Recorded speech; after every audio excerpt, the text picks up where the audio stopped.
Hi, my name is Olaf Master and welcome to Trash Talk.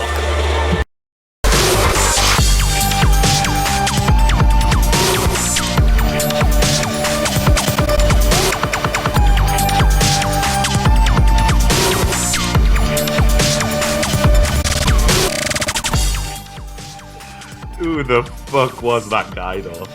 Like seriously. Can you just play him again, mate? I don't even want to do an introduction. Like I need to. One more time, is it? One more time. Yeah, one more time, please. Yeah, one more time. Hi, my name is Olaf Master and welcome to Trash Talk.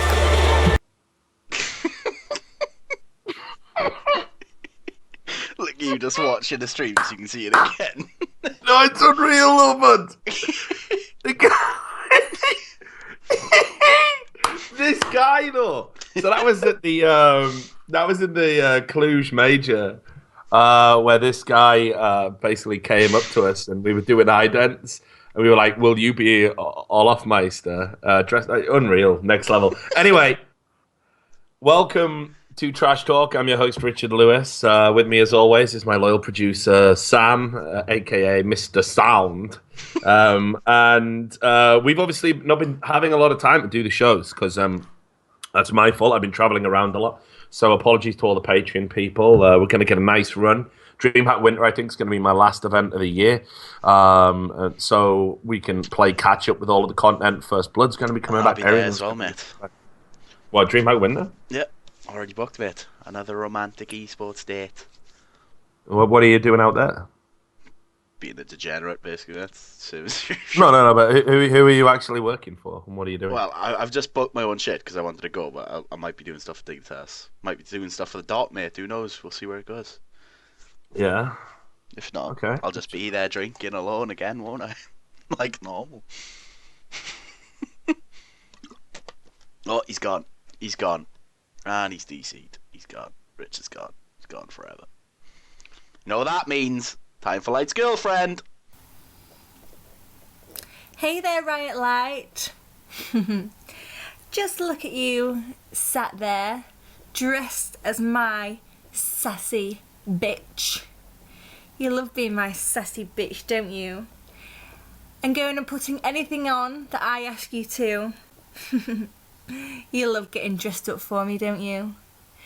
You have to do it because you're no kind of a man, are you, Riot Light? Not with your little dinky winky penis. Little worm who you're never gonna satisfy anyone with, are you?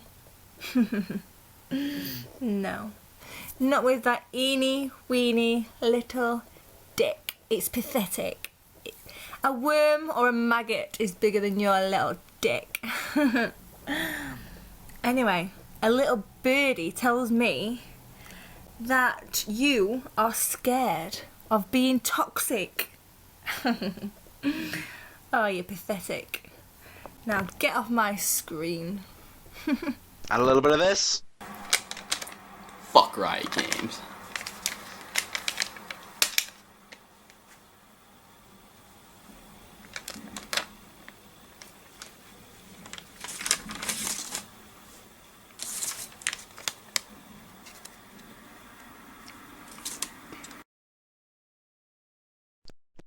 Just as a little special treat, this is supposed to be for later on the show because this has already gone to shit. I'll give you this as we save the show, shall we? Now this is a little piece. We've been talking about Clan Bang a lot. Our idea to make a porn based around a LAN. So this I would like to present is called Stroke-a-mon. Hope you enjoy. Stroke-a-mon! Trained to be the very best. I've touched so many balls. What's happening? Dika? What the fuck-a-mon is that? It looks like it could cause more damage than an episode of Dr. Oz. Squirt hole. Allow us to stroke-a-deuce ourselves. I didn't think you were ever gonna show up. I'm on stroke people time. SBT. Dika, Dika, Dika. Dika, Pikachu, Pikachu. What did she say? Oh, that I just have like a really big dick. Just shut up and whip out your strokey balls. Don't be a bunch of pussies. You ready to ruin these guys like they're Brian Williams' career Pikachu? Pikachu. She said she's gonna show them who's the boss like she was the yellow Tony Danza.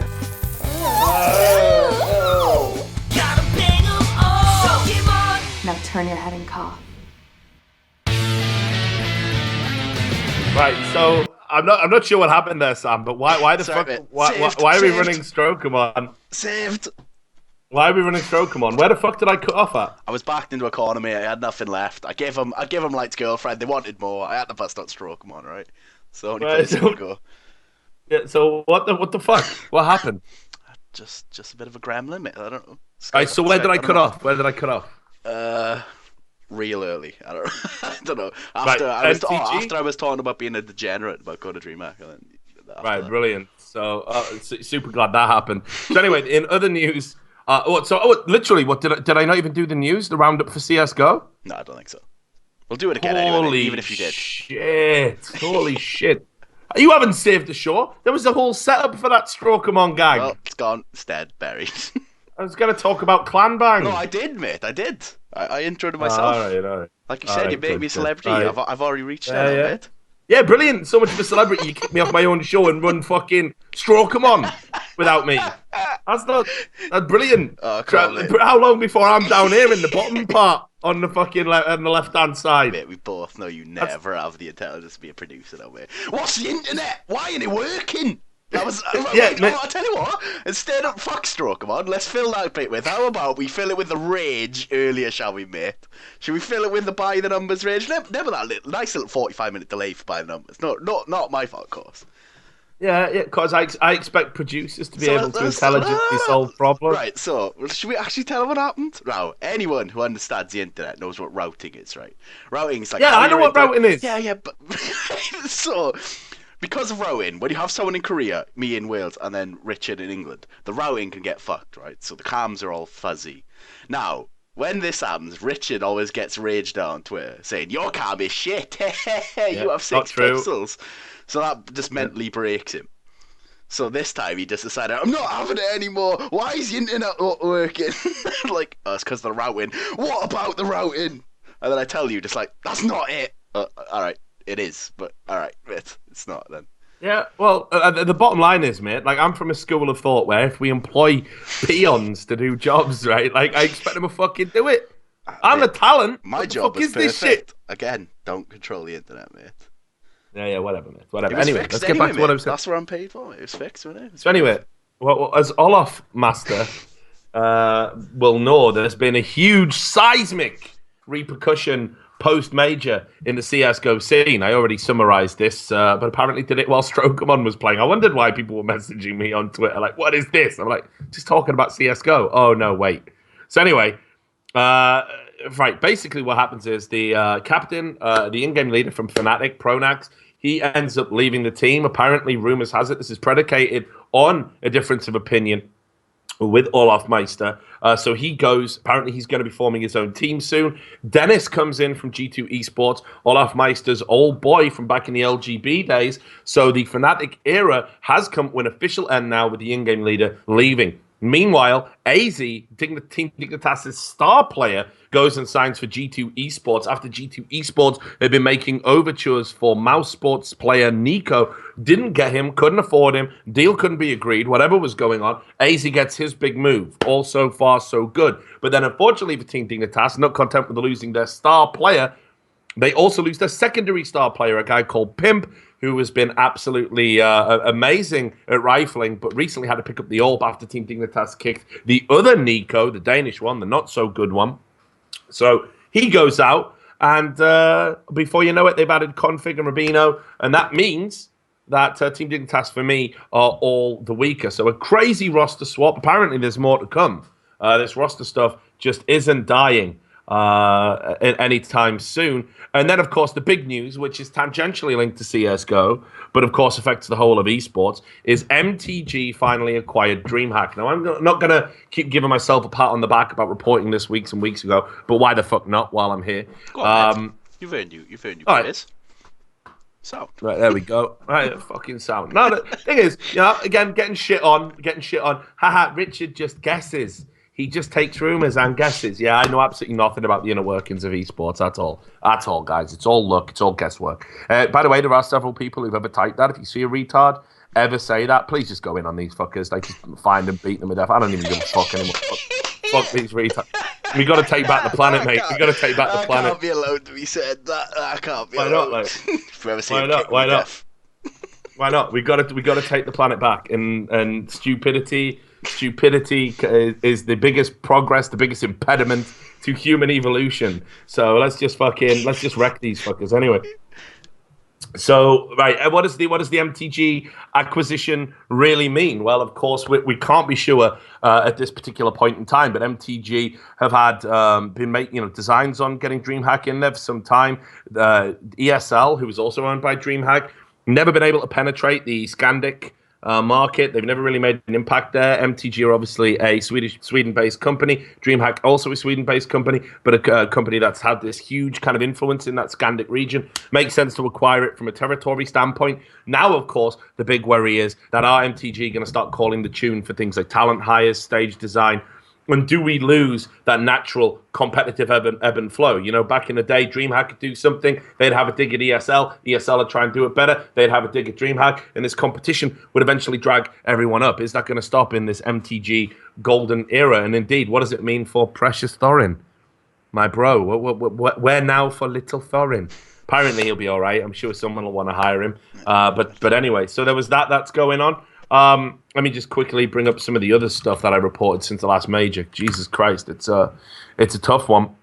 Well, we'll get into another type of upheaval that actually happened was the manager from TSM. Again, this is in CSGO. He basically got told before the major, yeah, you're out. Actually, we don't think it's worthwhile paying to have a manager, paying to have an analyst, a coach, whatever you want to call it, in line for the for the CS:GO team. We don't think there's a big return there. So Frederick Biskov, the manager for TSM, went into that major and he knew that he was out, and the players knew he was out. I can't help but feel this might have impacted on their performance. Ooh, just a little bit. Just a little bit. So it seems like a really bizarre decision. Especially for the team as well. Like, even if you know that guy's like solely there to make your life better, and he's going after this event. So you're just thinking, my life's going to be shit after this. I'm just going to get wrecked.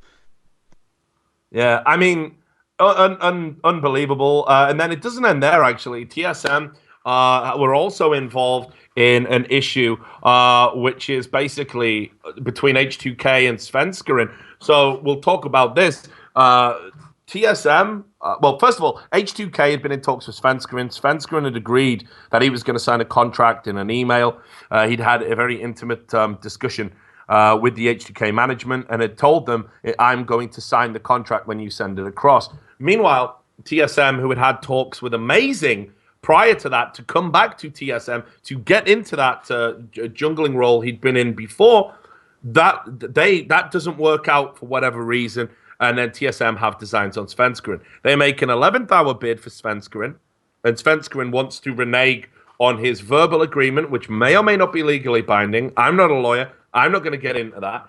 So all of a sudden, H2K come out and, well, actually what happened first is TSM came to me and they said basically H2K are behaving in what we consider a shady way. They're behaving like MYM. Do you want the story? Now, given TSM's history with the way they've handled some acquisitions in the past and the respect that I have for H2K, I went to H2K and said, TSM are kind of pushing me here to maybe write something about you guys that isn't going to be positive or palatable. Can I get you to comment on what's going on? And they gave me the full story and gave me a statement. Now, where it gets really interesting is my reward for trying to be professional and reach out and find out what's going on is to get my Skype logs leaked by the fucking CEO of H2K, a guy who's even called into this show on Trash Talk because he can't cope with TSM fans who are some of the saltiest motherfuckers on the internet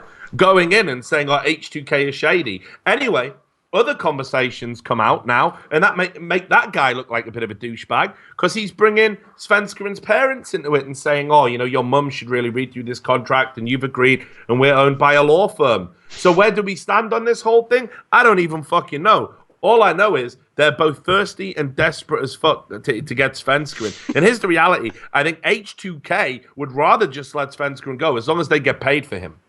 5. I think reading between the lines, that's what it's all about. Dude. 5.5K, dude. 5.5 fucking K, dude. So that was all a bit of a fucking ridiculous situation to get into. I mean, there's where else do we go from here? There's like so many big stories. Let me just quickly go through some of the others. The Origin coach Hermit, it's finally been announced that he's going to be leaving in an official capacity. That's been going on behind the scenes for a while, though, right? Even you knew about that one, didn't you? Yep. We all knew, mate. And anything, lads? And Illuminati. Nothing that should probably be public. Yeah, I'll let that spill out. Oh, we're gonna let that one into its messy dessert. We're gonna let that one drip through. Okay, and then on top of that, you've got this implosion that happened over at CLG. The truth of which has never come out, but I'm pretty sure it will at some point. And that is, of course, the great betrayal. CLG's favorite son, Double Lift, moves across to TSM. Of course, the coach is out as well. Everyone's scratching their head asking questions about what's going on. Because if you remember when Blurred Limes came into CLG, the only thing that was fucking blurred was everyone's hands from jerking that motherfucker off and saying how fucking great he was. Blurred dicks, more like, is what it should have been called. Unbelievable fucking scenes as everyone they couldn't line up fucking quick enough to fucking wreck this guy's dick. Right, and everyone was talking about how amazing he was, and yet mysteriously, one split where they actually overperform and do well, all of a sudden he's out. So I don't even know what the fuck's going on there. By the way, reaching out, Blurred Limes, come on, man, let's dish some dirt, motherfucker. Like, you're welcome. You can call in, dish the dirt on the fucking show. I know you got something you want to say. I would if I was in your position. So you have all of that that's going on, the CLG nonsense. Then, of course, just while we're still talking about League of Legends, which is, depressing, of course, we have got this Uzi transfer bidding, which apparently is up to $7.85 million. Can't be real. Say it again? I wasn't even listening, my bad. I was doing my job. So right. Uzi. Oh, right? yeah. I've heard this. Carry for OMG, right? Mm-hmm. Apparently, everyone's transfer bidding for him. Yeah. And they're saying that the bidding is now at $7.85 million. Cannot believe this. Well, cannot believe I don't know that. if this is true, but everyone says, like, the people who own the Chinese teams, it's just like, pissing contest. It's just like billionaires doing shit for a laugh. So if that's true, I can believe it. It's like, yeah, fuck it. Just throw in money at this random Chinese kid. Yeah. Come the fuck on, though, man. Do you know what I mean? That's just next level ridiculous. It's a decent storyline that some mainstream news is gonna run with, mate. Might give esports the legitimacy that everyone's searching for. Please validate me, please. It's so. If it is true, it's stupid. It's just a ridiculous amount of money to get transferred, and then of course. This is the best part of the show for me personally. Ooh. Has any apart from Loco Doco, has anyone been caught jerking off on Twitch? There was a guy from Dota that scratched his balls and smelled them. Can't remember what his name is. Everyone, this shows how much it affected. I don't know what his name is because every time he's on stream, people just write in chat sniff sniff. So whoever sniff is, the chat will know. The player sniff. Anyway, okay, so this is my favorite part of the show. So I'm about to do a Loco Doco. I might have the sensibilities to do it off camera though, and definitely not while I'm looking at Tristana or something. There real we go. fucking creepy. Sayori, that's the guy. There you go. Ball sniffer motherfucker, right? So sniff. We've all done it though. Why would anyone condemn a man for doing that? Because he left his stream on an accident. He just walked in bare naked. I'll have a sniff. So. Come on, we've all done it. We've all been there. You gotta check the oil. You know what I'm saying? Like you gotta know what's going on down there. Yeah, exactly. Like, you know, fucking no one wants whiffy balls, do they? The only way to check is to have a sniff. You can't just assume because you've had a shower and you're all clean and fresh that, you know, there ain't some ball stank being created down there. Like, you've got to get in there. You've got to mash them around. I think it's Check just the oil. it. Anyway, point being, we did it after a report about the NIP organization withholding money from their players. Per Liljefeldt, the CEO, has mysteriously, and I do say mysteriously because apparently the report wasn't true, has mysteriously, all lies, of course, has mysteriously decided to stand down from the organization. Just mysteriously, like super mysteriously, coincidentally, in fact. Some might argue. Guys, full of shit. I'm out though. Peace. See. Yeah. Peace. See you all later. Peace. So, taking a stick. I mean, I'll be having these. Yeah, I'll be having that though. I'm gonna nip stick it. Just covered in nip stick. Right? They're virtual stickers. Joke doesn't even work. Still funny. Anyway, so I'm really happy about this. And I'm super happy for a bunch of reasons. Like, this guy is just a fucking massive asshole. Like, I don't know if you saw this guy. Like, while all of this shit was going on, NIP had that run at the major. Per was up on stage trying to hug the players. Like, yeah, we did it. And all the players are like, really? Like, we got to have this guy, like, shoehorning his way into our achievements again when the motherfucker doesn't even give us the money that we're due. In fact, I would go so far as to say that Per Liljefeldt is more two-faced than the guy in this video. It seemed like a good idea at the time. The white bigot was dying, and the black soul brother needed time to prove his innocence. More power to you, brother. I want to transplant my head on a healthy body. I think I like to donate my body to science after all. So they transplanted the white head onto the black body. Who would have suspected that neither would care for the idea too much? What are you guys doing to me? Shut up. Where's the rest of you? We are joined together temporarily. Williams, stop this car immediately. Why don't you shut up? Hey, that's telling him, man. I should have known your kind stick together. Will you please stop this infernal machine? Oh, just shut up. Help! Shut up. You a doctor? So far, so good.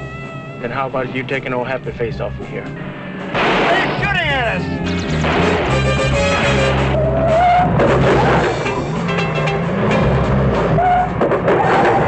Man, this car's a real dud. Could I have a cigarette? Oh, sure, honey.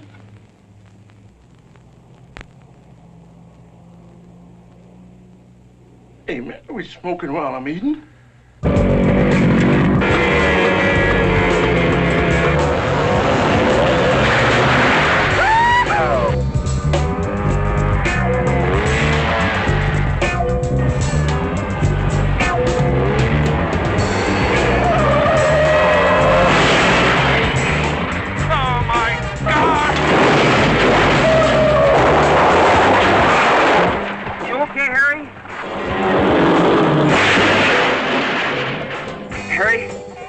Head out the window and see if any more is coming. Ray Milland and Rosie Greer as the Thing with Two Heads. You get some sleep, baby. Why don't you stay here for a little while? It's no use, honey. Maybe when I get used to it. Now you know you got to go. So there we go. That is the Per Liljefeldt story, a.k.a. The Thing with Two Faces. That's going to be out soon. Thanks a lot for supporting it. Now, just one more point to get into before we start taking your calls here on Trash Talk. And that is that, obviously, I don't like to use my show to fuel petty vendettas and grievances. I definitely don't like to do that, unless of course you're a Reddit mod, in which case get fucked. But I only do that because I know you're watching it all the time. Just knowing that you're out there watching right now, with nothing better to do in your sad, pathetic lives. Brilliant. Keep watching. I hope you're enjoying every second of it. But there is a chap, I believe he used to do some esports journalism back in the day. I don't know if you've heard of him. Guy called Slasher. Ever heard of him? Never heard of him. I'm trying to think. The best way to describe him. He was a guy who he would always be in the background of like more important people, like bigger celebrities, despite having no. Oh, that's not going to help. He had no personality of his own. Just in the background. Each year he got more and more grey to the point where a lot of people think the real Slasher died about 2010. Is this not jogging your memory? No, I thought the Slasher. I didn't know it was a person. I thought it was like a company or something. It just seems to tweet like esports news and stuff. Thought it was kind of like LOL King or something. See if this might jog your memory. He was so narcissistically involved with his own mythology that when he had the opportunity to do a show for MLG, even though nobody had ever in the world uttered this, he called it Fuck Slasher, but because it had to be PG-13, rather than that just putting him off the concept and electing not to change it, he called it like ampersand, asterisk, exclamation point, like Slasher. Even though, and then what he would do is he would bring guests onto the show and he would agree with them, creating no discernible conflict whatsoever, rendering the title of the show Fuck Slasher completely pointless. Does that ring any bells? No. Okay. Then what about... Right, it was this other guy. Right, here, this will definitely jog your memory. About 2-3 days before the Turner deal was signed, for the CSGO League, he was watching a conference in San Francisco and boldly proclaimed that CSGO would never be on American television because it's got terrorists and guns in it and stuff. Yeah, I'm starting to that guy? Yeah. Yeah. Thought that guy. Because, I mean, he's got his finger well on the pulse, brother. Yeah. Well on the pulse. So... if you can just bring this up on stream. This is his latest tweet. He obviously a sly dig at me. I don't know why he lacks the balls to just tweet at me rather than have these weird passive-aggressive jabs. Because people actually know who the fuck I am. But anyway, he says, if it's on screen now, certain personalities like to rail against Riot, but LCS is still the best league structure and ecosystem for any of the games in esports. Now, I'd heard for a long time that Slasher had drug problems, but I didn't realize just how deep they ran. Because this guy needs a fucking intervention if he believes that. Like a serious sit-down intervention. Isn't like Riot the direct, or LCS format, the direct opposite of an ecosystem? Exactly right, Sam. Exactly right. There is no eco chamber, mate. Yeah, an ecosystem has elements of, the symbiosis and synergistic relationships and things work in harmony almost. Occasionally something will rise to the top, but there's enough things in nature to have a checks and balances, and it's many multiple parts all working together to create a whole that can happily coexist as long as no one interferes with the natural balance and order of things. That's how I think of an ecosystem. In what way is LCS an ecosystem? It just isn't, is it? It's not, man. Don't know what you want me to say. It's just not. It's just not. So, fair enough. I get it. Like, obviously, there's jobs being floated out there. He needs to appear to be relevant and to have his own ideas and thoughts and make it look like he understands the esports industry. I totally get that. But just when you invariably watch this show and you get all salty about it, might want to rethink saying things that patently aren't true. And in fact, I'm not surprised that he would say it because he did an amazing job at pandering to Riot as part of the On-Gamers team. And we all know how that ended. Oh, yeah, Riot. Slasher got them all shut down. Well done. Good job. Great guy. Model employee. Well, big fan. So anyway, with all of that said... Maybe some of this has triggered your own thoughts, and you would like to come on and say things as ridiculous as our friend Slasher, if that is his real name, has said there. But to begin with, we've got a guest caller. We don't always do guest callers on Trash Talk, but when we do, they are awesome. Our first guest caller is going to be the CSGO colorcaster and analyst, the best thing to come out of North America since Obamacare. I don't even know if that's a good thing. But anyway, it is Moses. Let's get him on the phone. Here he is, mate. Hi there. Can you hear me, Jason? Yes, I can. What's going on? Hey, not much, buddy. Just been, exorcising the demons. Just getting all of that good shit out there. I've And now heard. I'm feeling really good. So I'm hoping that first of all, the first thing I asked Duncan the same thing. What the fuck happened out at the CEVO finals? Because I literally you mean am the last 2 blackout hours of your drunk for night? the last 3-4 hours or so. Yeah. I mean, we had some fun. We had some good times. Some things were said, and then I turned around, and you're just plopping yourself down onto the bed at the end of the evening. I distinctly remember some of the things I said to you. I won't repeat them on air just in case my thought process later. Yeah, there turns out to be was a very interesting conversation there at the end of the evening. Yeah, and I can't remember if it made you leave or if you just were like, yeah, Richard, just fuck off and go to sleep in the corner, which invariably happens at about 3-4 a.m. when I'm jet lagged and drunk. Yeah, no. Oh. That was I was cracking up. I was dying. I think I actually laughed so hard that I spit water on Josh, on Steele. Right? Like, Oh yeah, all over- Steele was there. Steele was there. How can I forget that? So yeah, that was pretty good. Anyway, I'm gonna open some whiskey and we'll have a drink now that you're here. So did you have a good time at CEVO, brother? Because I certainly had a good time hanging out with you. Yeah, definitely. I mean, it's always fun. It was nice right after Cluj as well. We got to hang out a little bit more since I'm so close. Yeah. Don't know when I'll get to see you guys next. Well, are you at DreamHack Winter? Is that happening? I know No. nothing's been announced yet, but Trash I'm Talk not. doesn't care.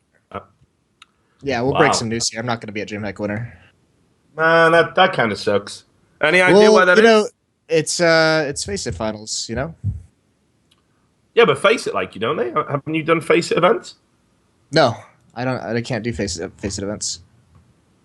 Oh, well, why? Look, I'm just gonna say this. Obviously, you don't have to. This is just what happens when Semler comes on. He gets grilled. You're on. When Anders comes on, he gets grilled. So obviously, this is a proud tradition. We need to get you grilled. So obviously, I understand that at the moment you are contracted to ESEA, correct? Yes, sir. Right. So is that an issue when you want to do events kind of outside of that axis of evil, as it's being called, the MTG Holy Trinity? Now, of course, All right, DreamHack. calm down. Here we go. Calm yourself down. I'm calm, brother. Tell me the truth. Let's not talk about. I mean, it's not an evil thing. It's just. I mean, it's not an issue. I got to go to DreamHack Cluj. It's just a conversation that I got to go have, and I mean, part of it too is also. I mean, I'm at Abba Power this weekend, and then I'm at IEM, and then if I were to do DreamHack Winter, I'd be out in Sweden, and then I'd be coming back to do Pro League finals, and that's just kind of a lot of hours at the end of the year. Well, look, dude, I think you should be at every event. You know that, man. I'm a massive fan of what you do. I think you are the, as I said, maybe you're not a fan of Obamacare. I need to think of something better. Name me something good that came out of America. Because whenever I think of things that come out of America, I just think about their foreign policy and like bombing innocent brown people to death. So I need to think of something good. Can you help me with that? Something good that came out of America. Yeah. Like. Let's see. What about like Chuck Norris? Chuck Norris is pretty freaking sweet. Cheeseburgers. Okay. Cheeseburgers. Okay, cool. I think we a bit more current, a bit more topical would be nice. I'm pretty sure the cheeseburger was like invented in like, I don't know, 1800s or something. We don't have I mean, it's tough. We don't have any like Counter-Strike teams that we could talk about. So no, definitely not. I mean, the best thing that doesn't work. I was going to say the best thing to come out of North America since match fixing, but that doesn't work, does it? So, well, we need to work on it. Yeah, we do need to work. Yeah, true. That is actually that might be my next project. Is find an answer to this question. Well, you know how I like to, brand everyone. We've talked about it. Anderson Semler are the premier CS:GO casting duo. Our friends from Face It for DDK and James Bardolph. That's the throw I like to do. Obviously, it was the boys from Bucharest for Sadakist and Henry, but now they want to be the bad boys from Bucharest. I don't know why. I think that's a little bit fruity myself, but whatever. Yeah, true. He is very immaculately dressed. Let's put it that way. So the best thing to come out of North America since You know, because with your name, obviously the other stuff is biblical, and you can't really touch that in America. So, you know. Yeah, no, you like you got to stay away from that. You definitely have got to stay away from that. Yeah. So we'll work on that in our own time. Here's the key thing: you're our first caller. I'm sure you've got something you want to talk about. So I'll stop gassing on, and you go ham. Nothing really specific. I just wanted to chat. I don't know if you the IBA Power event coming up this weekend. It's kind of interesting because it's $100,000 prize pool. So it's the biggest event we've had on the soil, and then immediately the weekend after it is IEM, which just trumps it. But this is I didn't know if you were planning on spectating or anything like that, or if anyone in the chat was. But it's it's all the North American teams, and that usually scares people away because they're not super good. They're not those tier 1 teams in the world, but it's generally just a bloodbath with these teams getting together. I'm sure you know about that from CGS and the source days, even just that North American pride, who's the best in North America is so huge. Well, look, so let's get into a few things that immediately leapt out about to me about this event. First of all, when it was announced, I want to say good on you, I Buy Power, because I remember having a conversation with, I think is it Derek Traung? Is that how you pronounce his name? But anyway, that guy. Yes. Who was what? Yeah. And he's a cool dude. And I remember obviously when the I Buy Power match fixing thing came out, that team that they were sponsoring. And I remember him saying to me, yeah, I mean, this really fucks our brand because forever it's going to be associated with that match fix. It was so high profile and crazy. And I did feel a little bit bad for him. That was one of the people that in all of that shit, I felt really bad for. And there's nothing you can do to ever take that away. It's going to be synonymous in people's minds for a long, long time. I Buy Power, match fixing scandal. So I want... Yeah, sorry, go on, man. You want to know the real tragedy of it is before that throw happened, they were think of what that team did for that brand was they were known as I Buy plane tickets because they would just always go on group stage and be done. That was just that was a really cool sponsor when it got announced, and it just got they might never go into another team again. Yeah, and I agree, man. I think the worst thing about it was I didn't see how they were gonna stay in the scene. They were vaguely linked with the Brazilians back when they were still Keyed Stars, I think it was. But that was obviously just for a computer sponsorship, and then they went on to be Luminosity. And I think it was I don't know, it was really tough to kind of watch them try and find a way they could operate in the space. So when they announced this tournament, I was super stoked. Okay, I Buy Power are still staying. They're still staying in the scene. They're still going to invest in esports and get a return. So I was really, really happy about that. Then the next thing was, and this is what no one's been talking about. This should be blowing the fuck up as far as I'm concerned. Smix in as the host. Yeah. This is sick. This is what we need to be happening in esports, because I've worked with Smix a bunch. She's intelligent, she's hardworking, she's a class act on camera, and she's been really doing her homework into Counter-Strike right now. She's certainly tweeted a few things at me and Skyped me a few things, saying that she's been watching all of the tournaments and stuff. So I'm super, super happy that she's going to be hosting that. Yeah, I'm glad you brought. I agree completely. I'm pumped. I used to watch her do StarCraft events all the time. Thought she was great, and I'm really, really pumped to work with her. I got done with the broadcast last night. She sent me a message and she was like, "Hey, do you have time for a call? Can we go over these North American teams? There are some I'm familiar with, some I'm not so much. Let's go over some storylines." So that was really cool. She reached out to do the research. I'm pumped for that, and I love that. I want there's also we had Chobra in Cologne as a host who came over from he did League of Legends. I think he even did StarCraft too. So it's cool that we have all this talent who also wants to get into Counter-Strike as well now, and all these talented people. Yeah, but here's the thing. So here's what I'll say. If you see all these people who are just so I won't repeat myself, because I had a massive rant about the D-Man situation on By the Numbers, the Alpha Draft show today. Saw that. And that was enjoyable. Yeah, and about his attitude, how he just expected to be doing finals because he worked for ESL, and ESL were happy to facilitate that and push him into finals at the expense of Semler, which is a goddamn crime. But okay, that's the nature of the business. I've always supported that. If you employ a broadcasting talent and it's your broadcast, you get to use the talent you want. That's just the bottom line. All right, so I never said anything at that time about it. But then come out publicly the other day and be like, "Hey, well, I really regret moving from League of Legends." And then when that blows up on social fucking media, then turn around and go, "Oh, you're spinning my words, Mate, any type of regret or anything like that. It's just pissing in the face of all of the hardworking people that would have killed to have done the majors and the finals and to have had as much airtime as you did.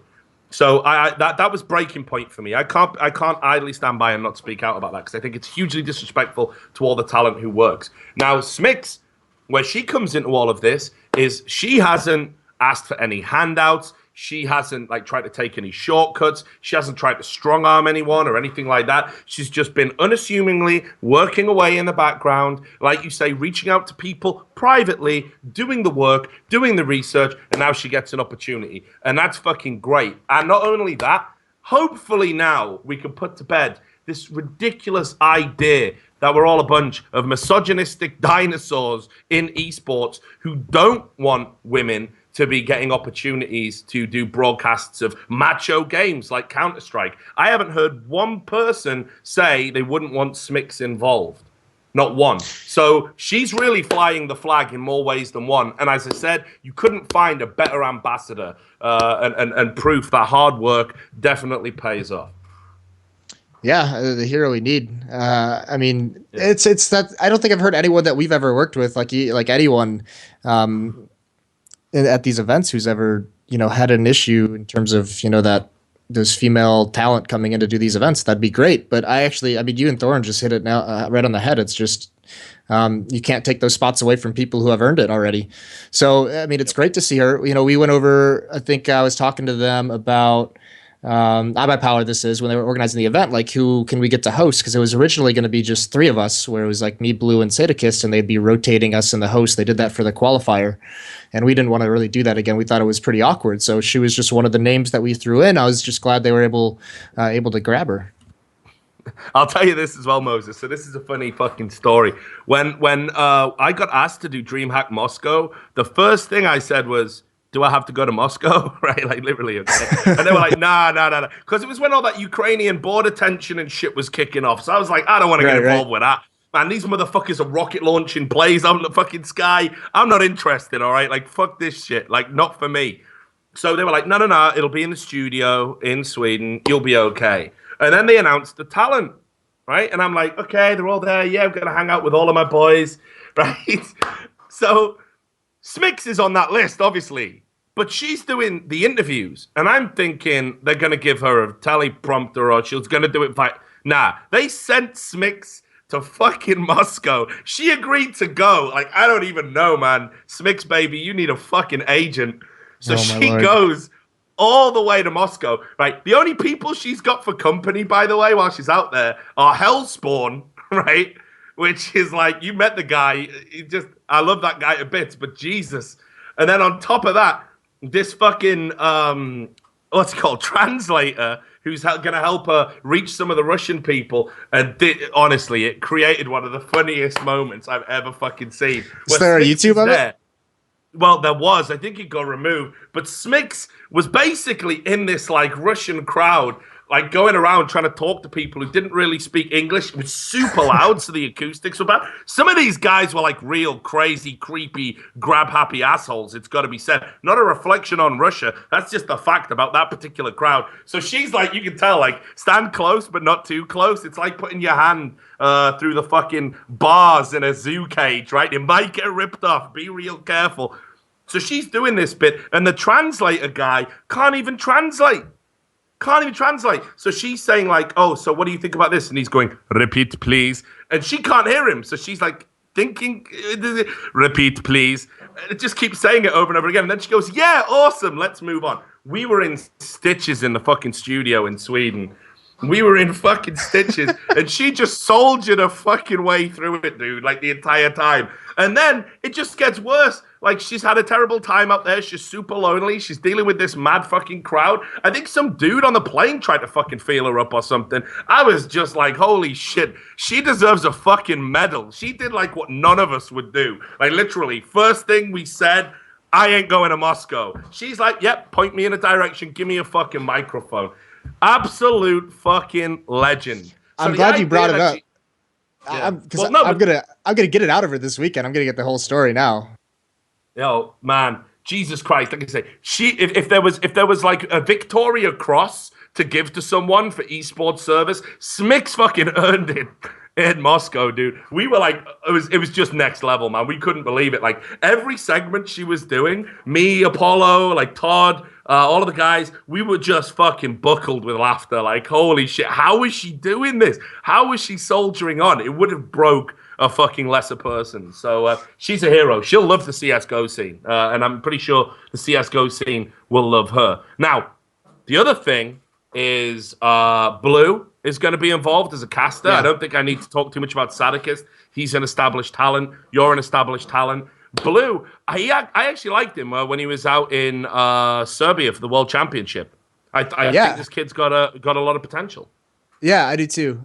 He's a good kid too, really young, but he comes from Guild Wars, which who the fuck comes from Guild Wars? But we did with the qualifier for Cologne, for ESL Cologne with him, and he did a really, really good job for his first Counter-Strike event, and then we're bringing him out for this one as well. I think he's got loads of potential, especially, which is cool, looking towards 2016, obviously, with the way the scene is expected to blow up. I mean, especially in North America, there's plenty of opportunities for a North American caster coming up here.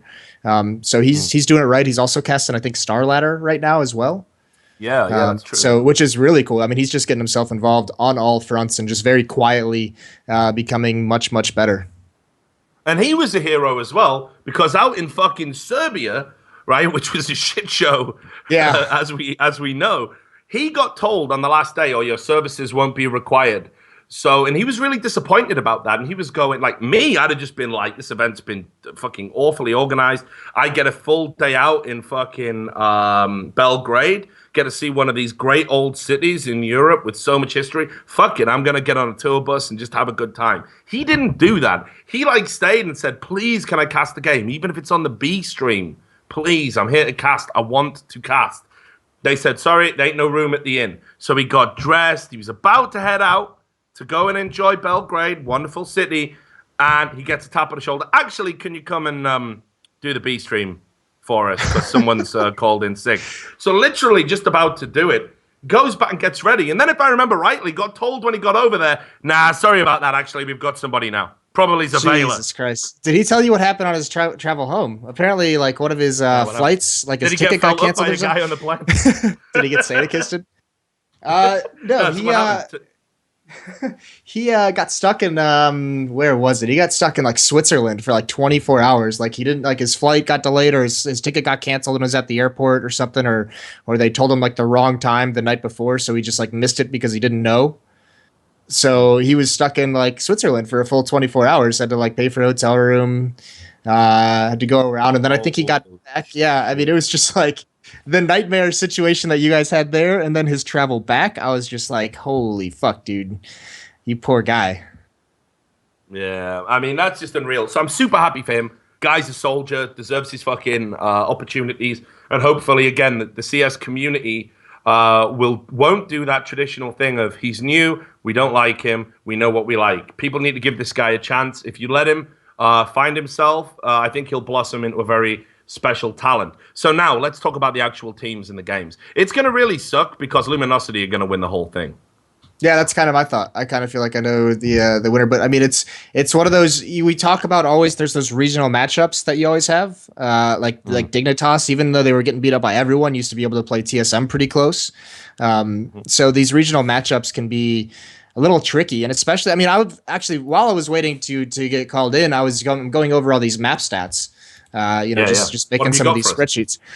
Just like the general trend is that there's not a single, outside of like Luminosity has like a really deep map pool, but if we take them out, no one else that's going to be at this event has a dominant map. Like all of their record against other teams from North America that are going to be at this tournament, it's all like 3-4, 3-3, 2-1, 3-5. Like they're all like, no one beats up the other team consistently. That's why it's going to be like so insane. And you look at the general trend, it was always, Cloud9 was the #1 team. They've slacked. Liquid, they didn't even win a match in Cluj, but they played 2 close games, and they were like, all right, they're going to be the next best team in North America. They had the best showing against NIP and Virtus Pro. Like, they're going to be the ones to take up the mantle. They get crushed in CEVO by Conquest, so now everyone's like, all right, maybe Conquest is the team we're going to go to. So, I mean, this is all so up in the air. It's just going to be, a bloodbath. It's going to be insane out there. Yeah, but I mean, how are the fucking crowd going to react when you're not going to be waving an American flag by the end of it? Let's put it that way. I mean, because right now, if you want to talk about current form, right? Like Cloud9, I don't even see them getting it done on home soil. I think they've got real problems. Really? I think the only team that I think would I think CLG, Luminosity, and Cloud9 are going to be like the top 3 teams at this event. I mean, I don't even think it's a given that Cloud9 can get out of the groups. Really? I know you're going to be like, Richard, you've been hanging out with Thorin too much, but hear me out. So Cloud9 are in this famous slump. Conquest were fucking great at CEVO, and they've got a reason to be playing particularly well because you know and I know there's big organizations trying to pick these boys up right now, working behind the scenes. So they got a reason to come into this tournament hot. You think Conquest, that's the first match, by the way. Cloud9, Conquest, that's the first match of their group. You think Conquest is going to win that? I'm not saying I think they're going to win it, but I think it ain't going to be a cakewalk for Cloud9. That's all I'm going to say. I operate in the realm of generalities and probabilities. That way I'm always protected and insulated against looking like an asshole. That is going to be a fucking tough game for Cloud9. If they're expecting a cakewalk, they're in for a rude awakening, I think. All right, well, the group is Cloud9, Conquest, Liquid, and Complexity. I see them making out of that group. Maybe not easily, but I don't see them falling in it, to be honest with you. The big question, because here's the thing about Conquest, is they had a good CEVO, yeah, but that's unknown quantities. Like, is Rush going to play as well? Is Stanislaw going to show up again? Like, that's the thing with these teams. So many of them are untested on LAN that while they had a good event, do you think they're going to show up? Yeah, well, look, I think they will. I think right now they've got a big filet under them. They've got a massive incentive. They can be picked up by a big organization if they can beat the likes of Cloud9, Liquid, whoever else they play. If they can have a deep run in this tournament off the back of CEVO, I think that's enough to actually secure them some fat stacks. No disrespect to Conquest. I don't even know what kind of organization it is, whether it's like one dude just owns it. I like their logo, by the way. I got to say, I like it. I thought it was pretty cool with the knight and the sword and everything. I liked it. But anyway, the whether it's just kind of a fun organization or whatever, or whether they want to be serious, right now, there's a lot of eyes on Conquest as an org, but they can't hang with the big boys yet. So if the big boys want to pick up this particular lineup, then that lineup's going to go to the big boys. It's just inevitable. So the other thing is, Team Liquid can't have another bad tournament, surely. No, I actually want to get your opinion on something. Just really quick, because I tweeted this out last night. It's a picture from one of the team previews, and I wanted to have a discussion with you. Can I just send it to you on Skype? Yeah, certainly. So is this, do you want us to bring it up on a stream, or is this private? Yeah, you can. You can bring it up. Okay, yeah. If you just paste it in our group chat, then Sam will bring it up for us. Yeah, so, and I because a lot of people, because I want to tell you my thought process. A lot of people came back to me and they're like, because this is a graph that has their overall online HLTV ratings for the past 3 months. They're rating at CEVO LAN, and then they're rating at LAN overall in the past 3 months. And a lot of people were like, well, this graph doesn't really show shit because, they have much tougher competition at LAN, which is true. But like when you think of, for me, I look at this graph and I see their LAN rating in the past 3 months and the difference between their online and their LAN. And I use CEVO. I mean, the teams that they lost to at CEVO, Dignitas and Conquest, those aren't world beaters. Like those aren't, those aren't tier 1 teams. So to lose at CEVO, that kind of justifies to me their overall LAN rating is just like, yeah, that might have been their worst tournament ever. But like these 4 members, Nitro, Fugly, Elysia, Dren, they've been a core on Liquid for so long that, I mean, this is the results we're getting. I don't think you could think of a single LAN that they went to, even before Hiko joined the roster and had probably had positive ratings. Yeah, I mean, the idea of Elysia and Fugly as well, being below Adren, that ain't good, brother. That really ain't good at all. No, not even a little bit. Yeah. So I don't know, man. I mean, look, I agree with you. I've said this for a while. Like, Team Liquid, they were poised to be potentially the next #1 team in North America. They had that group of death at the major. They were super, super competitive. But CEVO's where they've got to step up and take, they've got to take down the teams that are there for the taking. So you lose to Dignitas. Maybe you could put that down to a contrast to style. But losing a Conquest in fucking straight maps is unforgivable, dude. Like, that cannot be happening if you're a top level NA team. So I'm going to ask you, this is the question I always ask Thorin when we do our bits. If you were in charge of Team Liquid right now, if you were the coach, and obviously, maybe you'll have the opportunity to be so, because if they keep that GB James character on much longer, I mean, it's just going to get embarrassing for everyone concerned. But what would you do? What would you change? Who's the guy you cut? Or multiple guys? Well, the first thing I'd do is I would put Adren as coach over James. Not because I think I don't even know if he's a great in-game leader. I haven't really seen anything to go to support that, but I think he's got a good tactical mind, maybe not to call the tactics, but to get creative and work on some things. And if he has a good in-game leader he's paired with, I think they could work together to figure some cool stuff out. One thing they have to figure out, and I don't think I do this quite yet, is they have to figure out if Lige is going to be in it. There's all those rumors about, he's like a 4.0 student, has scholarships to college and university coming up, if he's going to go that route. Obviously I wouldn't counsel him to stay. I wouldn't counsel him to ever avoid going to college or university, especially with the scholarship, but he has to figure out if he's going to want to do that, because I don't think you can really do both anymore. I think TSM was really the last team that got away with that, and that's just because they were right at the end. But they need to figure that out. And they need an AWPer. They're gonna need someone who can pick up the AWP, because right now they only have Adren, and he doesn't even like to do it that much. So that team, they're tooled in a lot of ways really, really well, with the Lige and Nitro being an aggressive frontline and Hiko being this clutch master and passive player. That's tooled really well. But what they're missing right now is an AWP consistently that can challenge and defend bomb sites. Well, check this out. So with the great day of the roster shuffle, I hit my boy Pimp up on Skype. I heard about him stepping down from Dignitas. And I said, would you be open to a North American move? And he just said, right now, I haven't got a team. I'm open to all offers. Imagine Pimp with a rifle. That'd be pretty sick. As long as he keeps the op out of his hand, because that whatever experiment they ran with that, goddamn. Yeah, I know it. Well, it wasn't even an experiment. It was Dead Man's Shoes, wasn't it? It was like literally no one else wants to do it, so it's you, brother. Yeah, that's one of those things. Like you come into work one day. Hey Moses, yeah, we know usually you're selling the cars out front. Tonight we got something a bit different for you. You're gonna be cleaning the toilets out back, and you're like, what the fuck? I didn't even get consulted about this shit. And they're like, yeah, we consulted everyone else, and everyone else said they didn't want to do it. So you're the last guy. That's the worst feeling as a player too, by the way. When that's the reasoning that you get given something, they're like, "Oh yeah, you're just like everyone else said no. Like you're just kind of fucked. Deal with it." I mean, I've been in that position multiple times, and the real scary part about it is like when you're that person on your team who is like willing to do anything because everyone else is going to bitch and make a big deal out of it. You're that person for everything, because they're just like, "Yeah, we know Moses will do it. We know Pimp will do it. Like just give him that. Give him the shit job that no one else wants." So, I mean, that's just like the most depressing thing, to have that consistently piled upon you.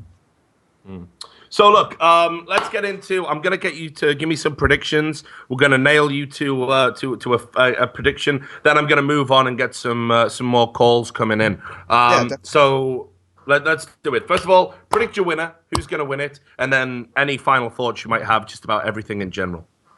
I'm taking Luminosity to win the iBuyPower Cup.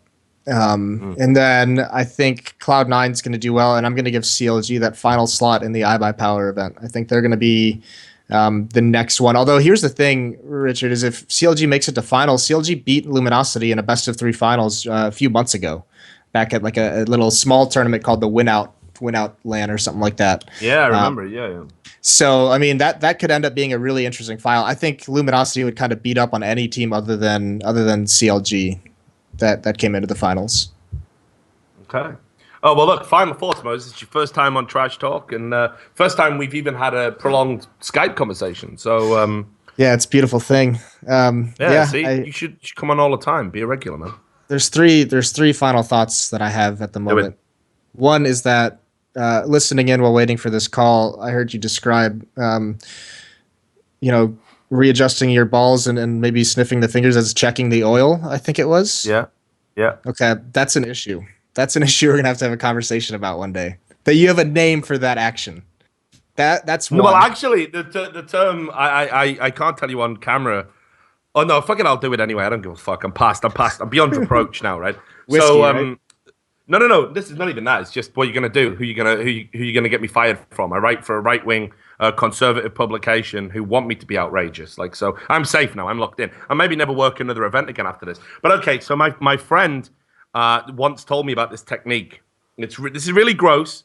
If you're easily offended, don't listen on. But Moses, I know you're not so delicate. So he always said if he pulled a particularly how should we say, unpleasant partner for the evening, for a night of sex, what he would do is, just to make sure that he wasn't going to get himself into anything that was unclean, is he would sneakily put a finger into the orifice of choice, and then he would sneakily wipe it on their sheets or their duvet, and he would look down and check the color, and he would call that checking the oil.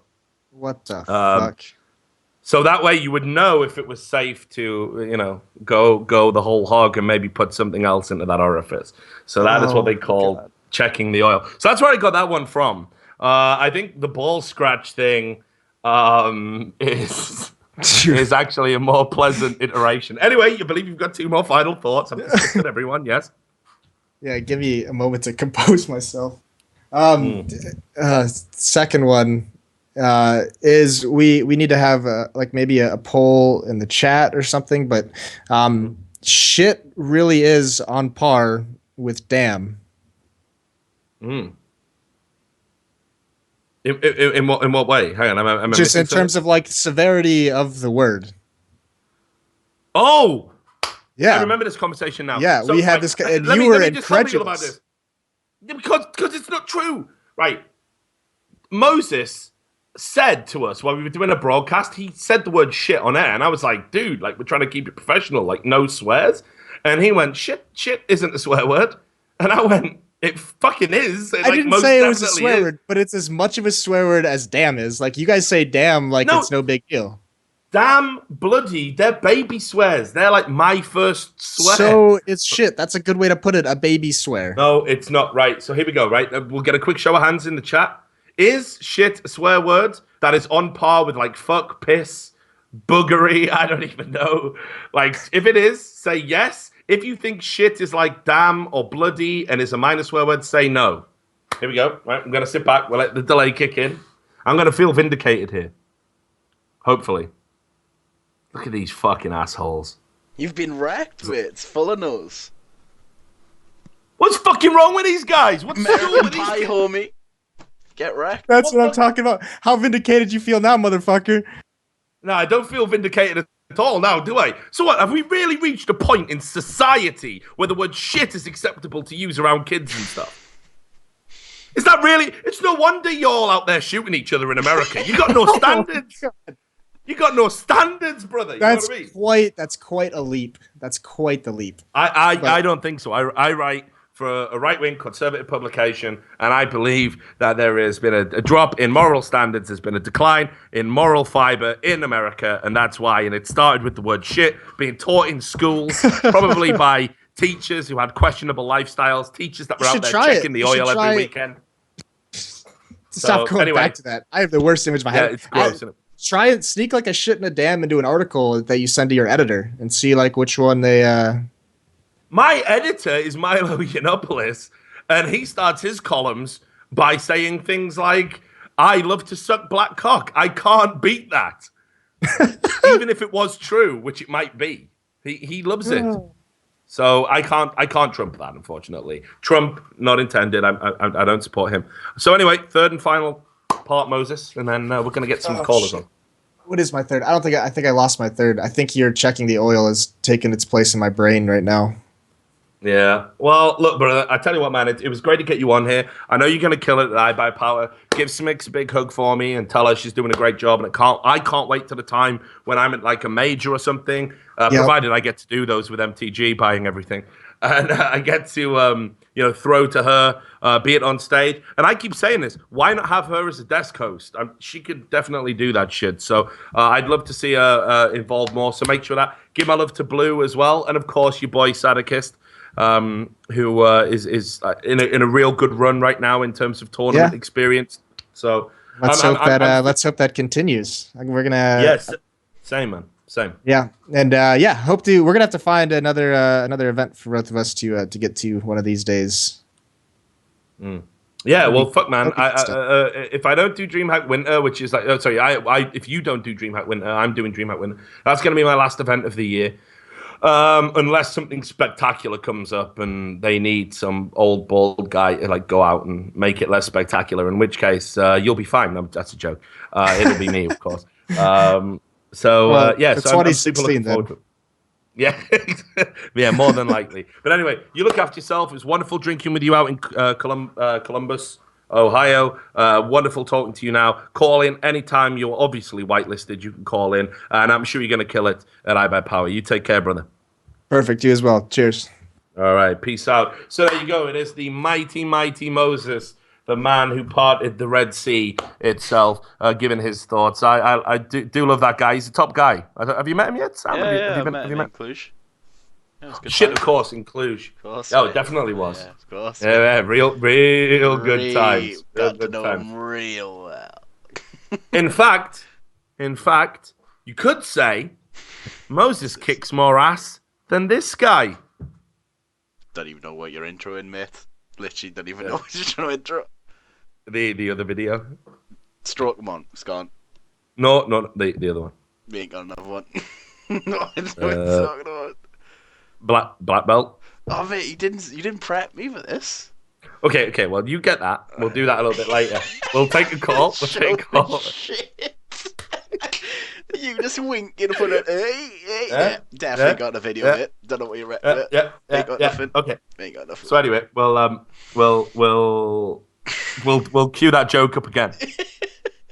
So you get that video ready, and let's do a call in the meantime. That ain't my fault, me. You can't just go up to me. Remember that video that was in my mind that I want you. It's coming out your Patreon money, that dude. It's coming out your Patreon money. Which I don't send you anyway. You didn't read my mind. Well, you done so.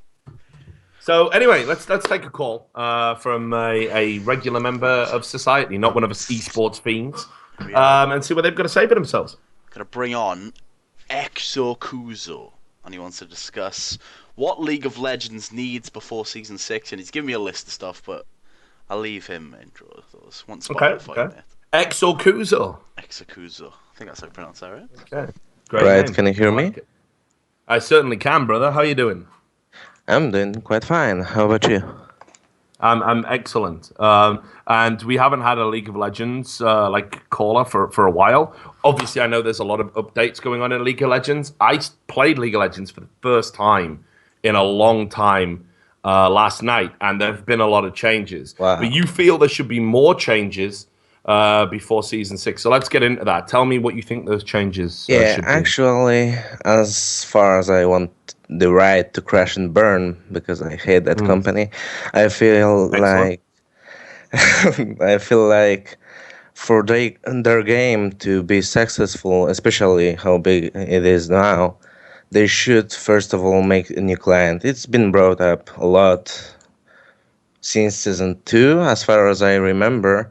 And I think even though they've been scrapping around with shitty answers about why they can't make the new client, I think this is the right time, because the games itself as a program grows bigger, and dealing with all the shit code and bugs later on can be actually quite painful for them and even undonable. I mean, they have said that they're working on recoding the client, from the ground up. They've said that's an ongoing project. I won't hold my breath. Like, I don't know if we're going to see it anytime soon. But do you think, given if they are recoding it, it's actually worth dedicating, an entire off season to try? I mean, keep in mind they've got to rebalance the game. So, do you think what they should be doing instead of rebalancing is maybe addressing some of the bugs? Like, what bugs is it that stands out for you that you would want to see fixed? Are there any that you can think of bugs wise? The first time I've been actually thinking about when there is no new client was at start at Season 3. I believe when the reconnect button not working, etc., came to life, and other smaller bugs with Needly, etc. And I was thinking, I've seen the Reddit thread that the guy Astral Foxy, I believe so, said that he made actually a custom client himself that was fully working, and they've been actually, I think, even silencing him with money or whatever. But it's been in season 2, and when the pre-season 5 came to live, or even last words, I was like, all right, what's the best time to move all the assets, all the people that can work to a new client? Because that should be the priority. Besides making money, which they do, we don't need graphic designers, etc. And I was thinking, pre-season, even the time between the worlds, I mean, whole worlds, whole tournament is a good time, because how much people, actual programmers, do you need on the stage, on the event? 12 people max, just really. So that would be a quite good time. And I feel like Well, I agree with you, but I also feel that they could have made a new client not any time they wanted, but they definitely had the means to do that. Like that, yeah, they hired the person behind the Wintermint client, which proved that one person alone could make a better client. They hired that person, and then instead of implementing any of the code that they did, they just basically said, "Fuck it, we're just going to let this. We're just going to leave this. We're just going to let this slide." And they didn't implement any of it. They basically hired that coder to not make a better client. Yeah, and the worst thing is that actually most of the problems with community itself, what was that? And that was, oh shit, sandbox mode, for example. It wouldn't be a matter if they had the client, because they could say that actually we can work on that, see how it goes, instead of just telling us that they, not trying to tell us that they fucked up with the code and they can do it. Can't. So it would save Riot some face actually in the community. And well, I mean, what they have said is they have said that the new client is coming. That they're hoping to release it pre-season. Look, I know we've heard it before, dude. We've heard it a million times.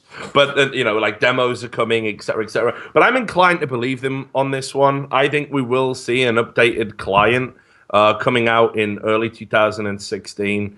I think we will see it. So, what else do you think it needs? Let's ignore the client for a moment. What else does the game need? And there's a second thing, and on the other side of the medal. I mean, the whole esports scene. So they want to make this game even bigger, just the real esport to be considered as esports, etc. And first thing they should do, they should actually write, I don't know, 100-page book of competitive rules for the players to not allow shit 100 like pages? Whatever, it may be 2 pages, but we want to know that none of the players will get fucked by the Riot itself.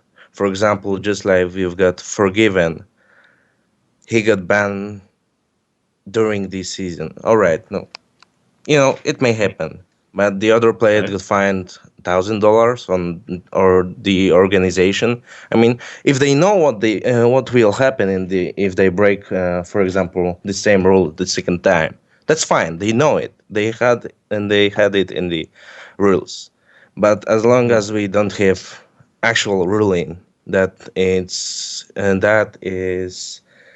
unified for every player, everything is specified, like just the law. I mean, you're driving over speed, for example, in LoL, you're shit talking on forums or shit talking in game, so you get fined from $1,000 to $5,000, or you get banned to up to 3 days, and that's all. And with this, well, I mean, sorry, I was just going to say there's definitely some wildly inconsistent. I see. I don't think the problem is that the rules aren't clear. I actually think the competitive rule set from the LCS, from Riot Games, it's pretty expansive. Actually, it covers a lot of what you might get into, but it does leave itself open to interpretation. And the biggest issue is that it very rarely specifies a punishment. It says it's at Riot's discretion. So we get situations where there's a guy in the chat who can identify with this, Odie, who was, of course, the team owner of Team Dignitas, one of the legendary general managers in the game. He was watching a episode of, I believe it was Summoning Inside, and he was typing in the Twitch chat as he's doing right now in my Twitch I see him. Right, and this is what he does. Right, he doesn't hide away. He doesn't think he's elitist. He interacts with people, and I believe he called someone a cunt, which is a word I love the word cunt. I think it's fine. It's not like it's definitely worse than shit, by the way. You'll find that out. But anyway, so the word cunt was deemed to be inappropriate. And then they invoked one of their rules that said a team member may not engage in any activity which is deemed by the LCS to be immoral, disgraceful, or contrary to conventional standards of proper ethical behavior. And they fined him $1,000. Outside of the actual game. Yeah, exactly. Right now, I think if you're a team owner and you're on Twitch chat and you're calling somebody whose stream you're watching a cunt, I would imagine that's a private matter. I don't like the idea of assigning extra special importance to you just because you happen to own a League of Legends team. It didn't happen in the game. It wasn't directed at anyone who was professionally involved with the game or an employee of Riot or anything like that. So I would let that one slide. I don't think that's I don't think that's fair. But he was fine because it blew up on social media, and that's how Riot police things. If it's on social media, they consider it to be real, important, relevant, and they will fine people accordingly. Same with the high thing just recently. 2015 Twitch chat social media. Oh, fuck. Yeah, I know. It's a bad time, right? But again, I don't think it's the lack of rules that caused that problem. I think it's Riot being this knee-jerk company who wait until something blows up on social media. And this is what happens, okay? So you've got a bunch of players in League of Legends who are just salty, 14-year-old, pathetic kids. And they go to school and they get caught talking at the back of the class. And the teacher goes, how dare you do that? You've got detention. And they go, motherfucker, detention again? I can't believe this shit. And then they come home and they see Odie calling people cunts on a Twitch chat. And what do? They go, but I can't get away with it at school, so I don't want Odie to get away with it on Twitch chat. And they make a Reddit thread about it, and then it gets upvoted by all the other salty 14-year-olds who got detention that weekend. And it goes to the front page, and then Riot come in and go, well, this is actually super important to our demographic. We really need to address this. If we don't address this, then we're setting a bad example. And the last thing we want to do is endorse toxicity. So they ban that person or fine that person predicated on the fact that these kids who have no real adult life experience, they were basically disciplined by teachers, parents, if maybe they're starting their first jobs, paper rounds or whatever, and their bosses. And they think that's how it works in the real world. Well, it doesn't. And the only company that would believe that's a professional standard to set, unfortunately, is Riot Games. Only in the world of Riot Games would we let 14-year-old children dictate professional policy from a billion-dollar company. That's how fucked up and backward it is. Actually, so, but again, to your point, I don't think it's a lack of rules that causes that problem. Yeah, that's the whole interpretation of the Riot Games, almighty Riot Games, right? Actually, that kid was lucky enough to not be a LCS player. He would go home to find he was fined and banned for 3 days.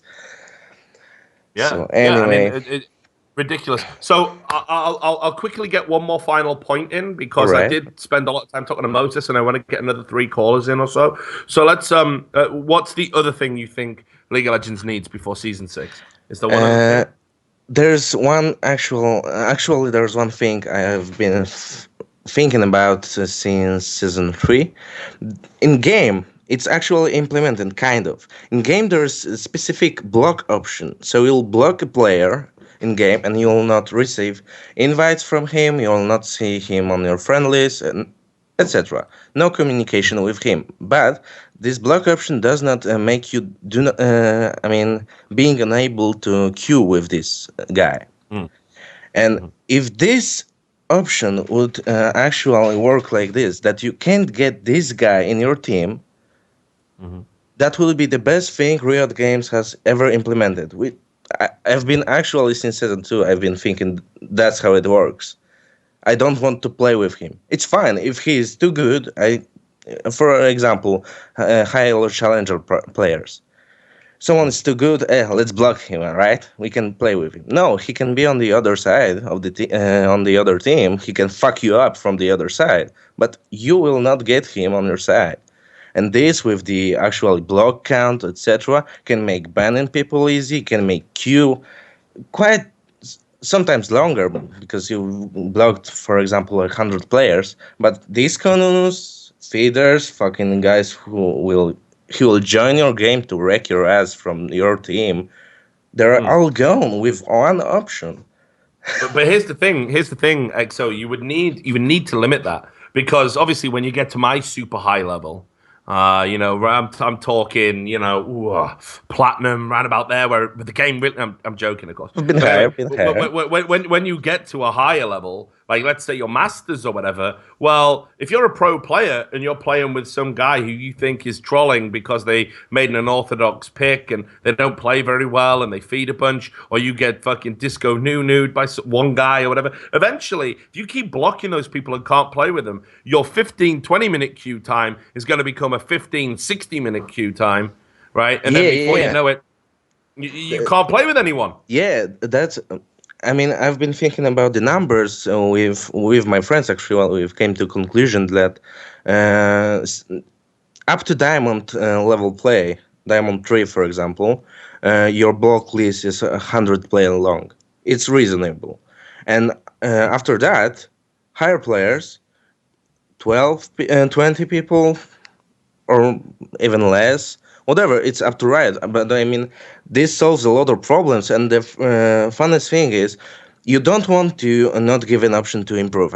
Someone trolled one game, or you don't like him, you thought that he's playing shitty or something, but you don't want to block this player forever. So, for example, each month, reset each list. They can queue up. If he's don't see another problem with that guy, you can not block him, right?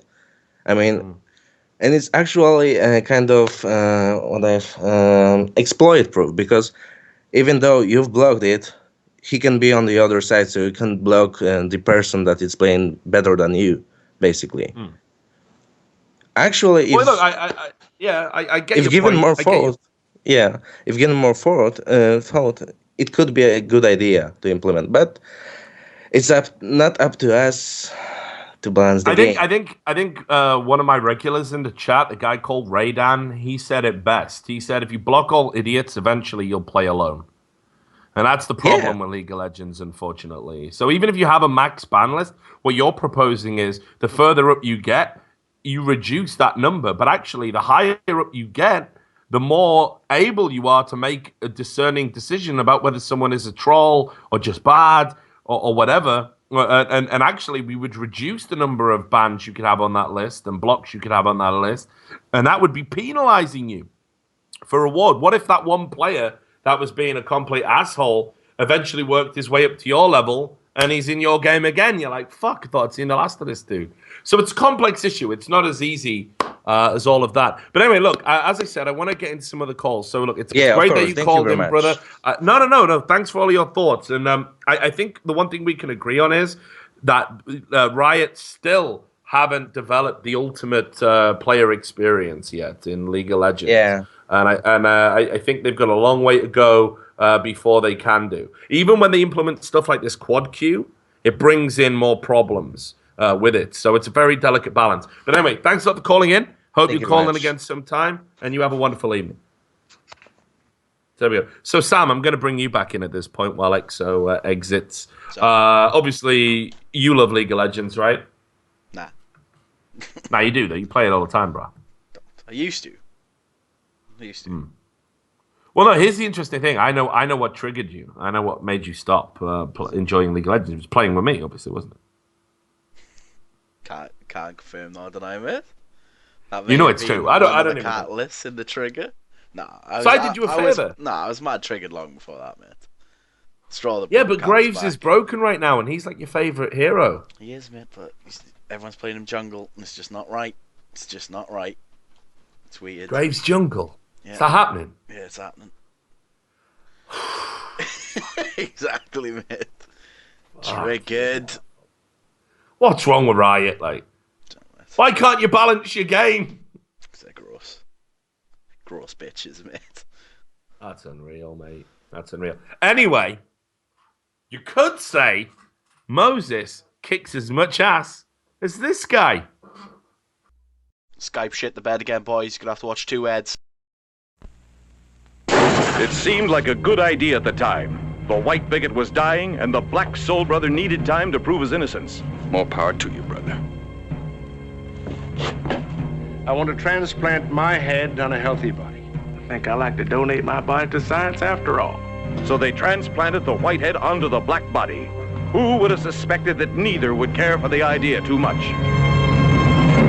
What are you guys doing to me? Shut up. Where's the rest of you?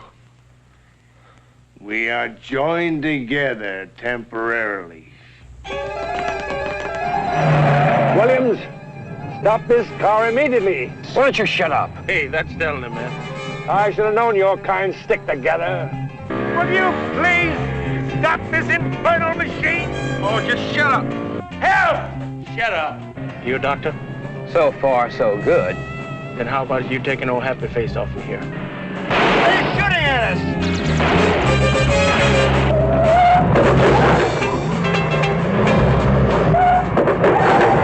Man, this car's a real dud. Could I have a cigarette? Oh, sure, honey.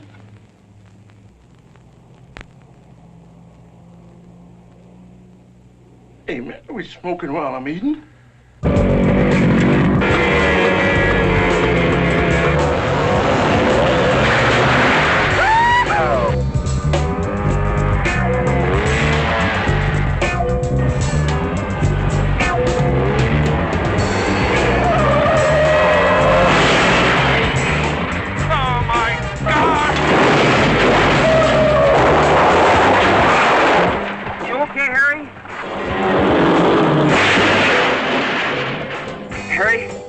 Stick your head out the window and see if any more is coming. Ray Milland and Rosie Greer as the Thing with 2 Heads. You get some sleep, baby. Why don't you stay here for a little while? It's no use, honey. Maybe when I get used to it.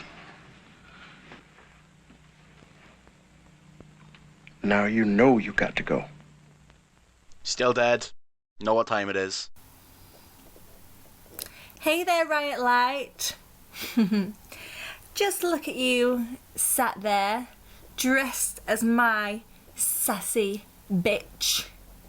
You love being my sassy bitch, don't you? And going and putting anything on that I ask you to. You love getting dressed up for me, don't you? You have to do it because you're no kind of a man, are you, Riot Light? Not with your little dinky winky penis. Little worm who you're never gonna satisfy anyone with, are you? No. Not with that eeny weeny little dick. It's pathetic. A worm or a maggot is bigger than your little dick. Anyway, a little birdie tells me that you are scared of being toxic. Oh, you're pathetic. Now get off my screen. Boys, I'm struggling. I'm struggling. We're gonna have to bust out the back. Rich is just gone. He ain't messaging me back. He's been killed. We all knew this is coming eventually. It was either Sapinder or Riot. We're not sure at this point. So we're deep in these streets, and there's only one thing that can save us. I think we all know what we need.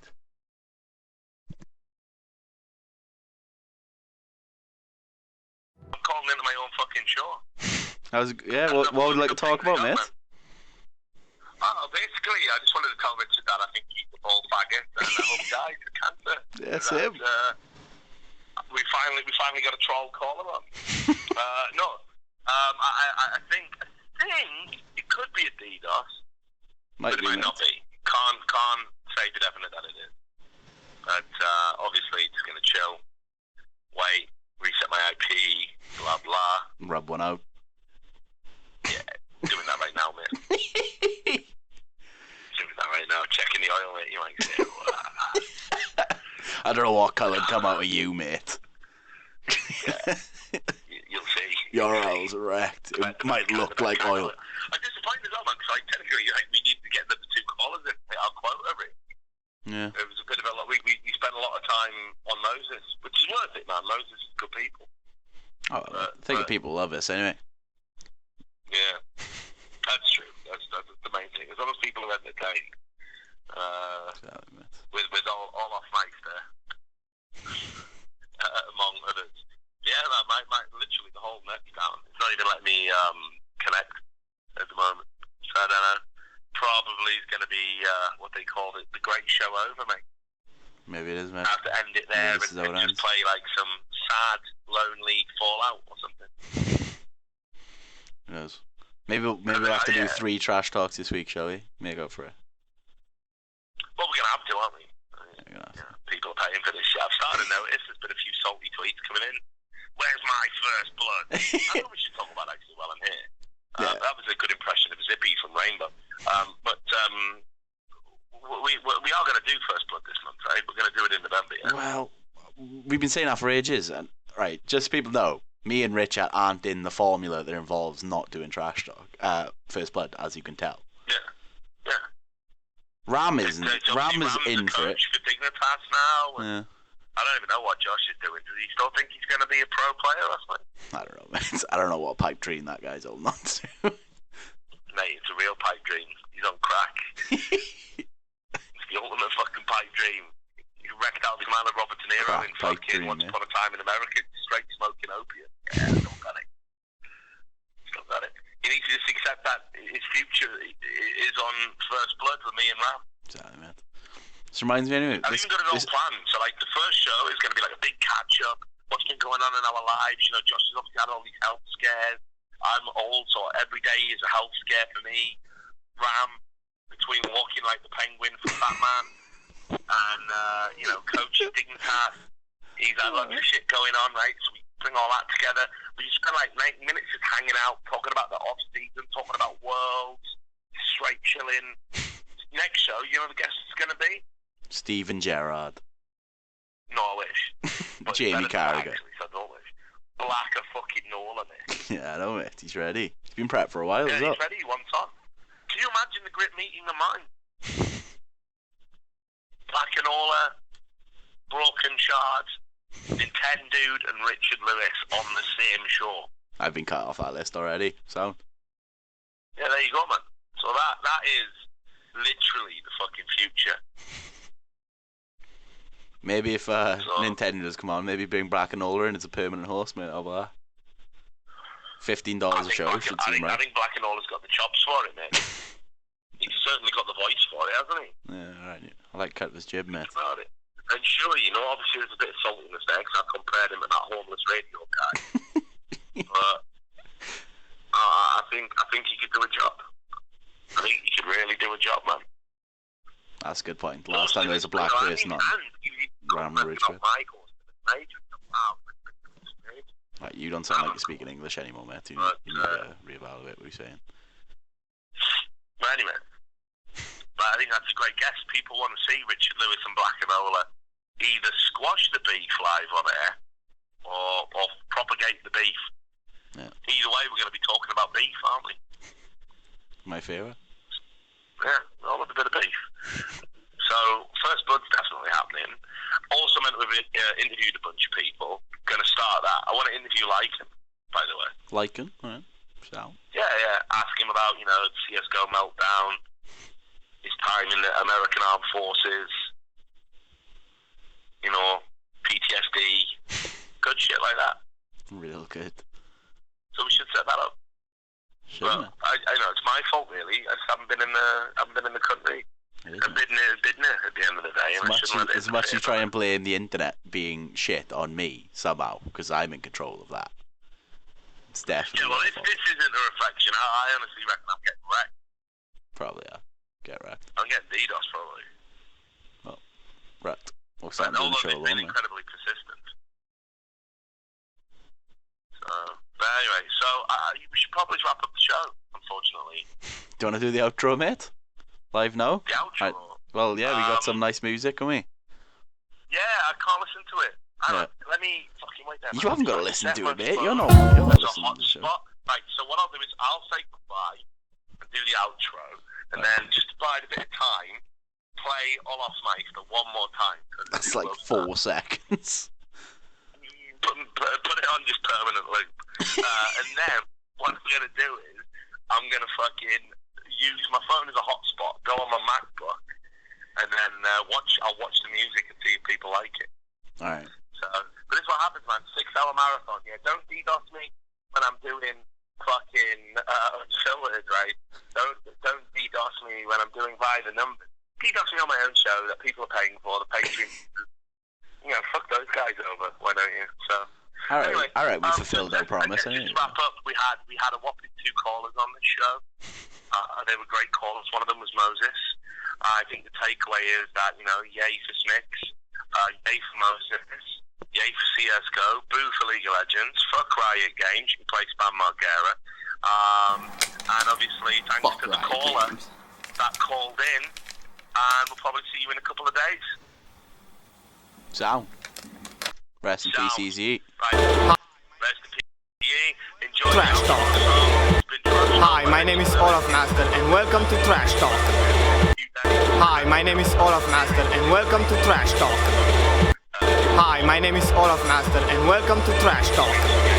I'm going to be doing the Pro League test in 6 days, so I'm going to be in London. Wait a minute. He's just playing, mate. Just keep talking. He's just happening.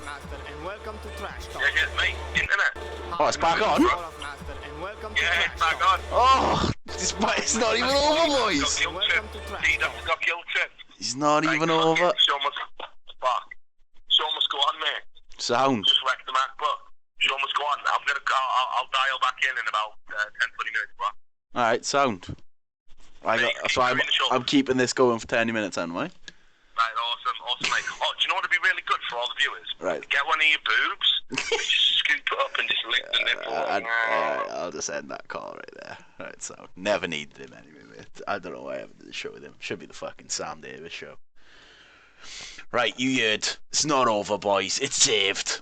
So 20 minutes. What can I entertain you plebs with for 20? Tell you what we haven't revisited for ages. How about? No, I was going to say the NIP documentary, but that's about 40 minutes deep, and I don't want to ruin it for you now, do I? Let's go with...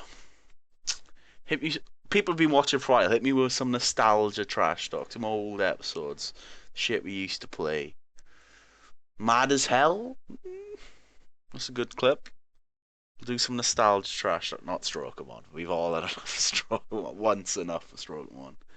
Take a call. I'm boring, mate. I don't can have any opinions on this shit, and I'm just gonna disappoint the people who waited for Richard.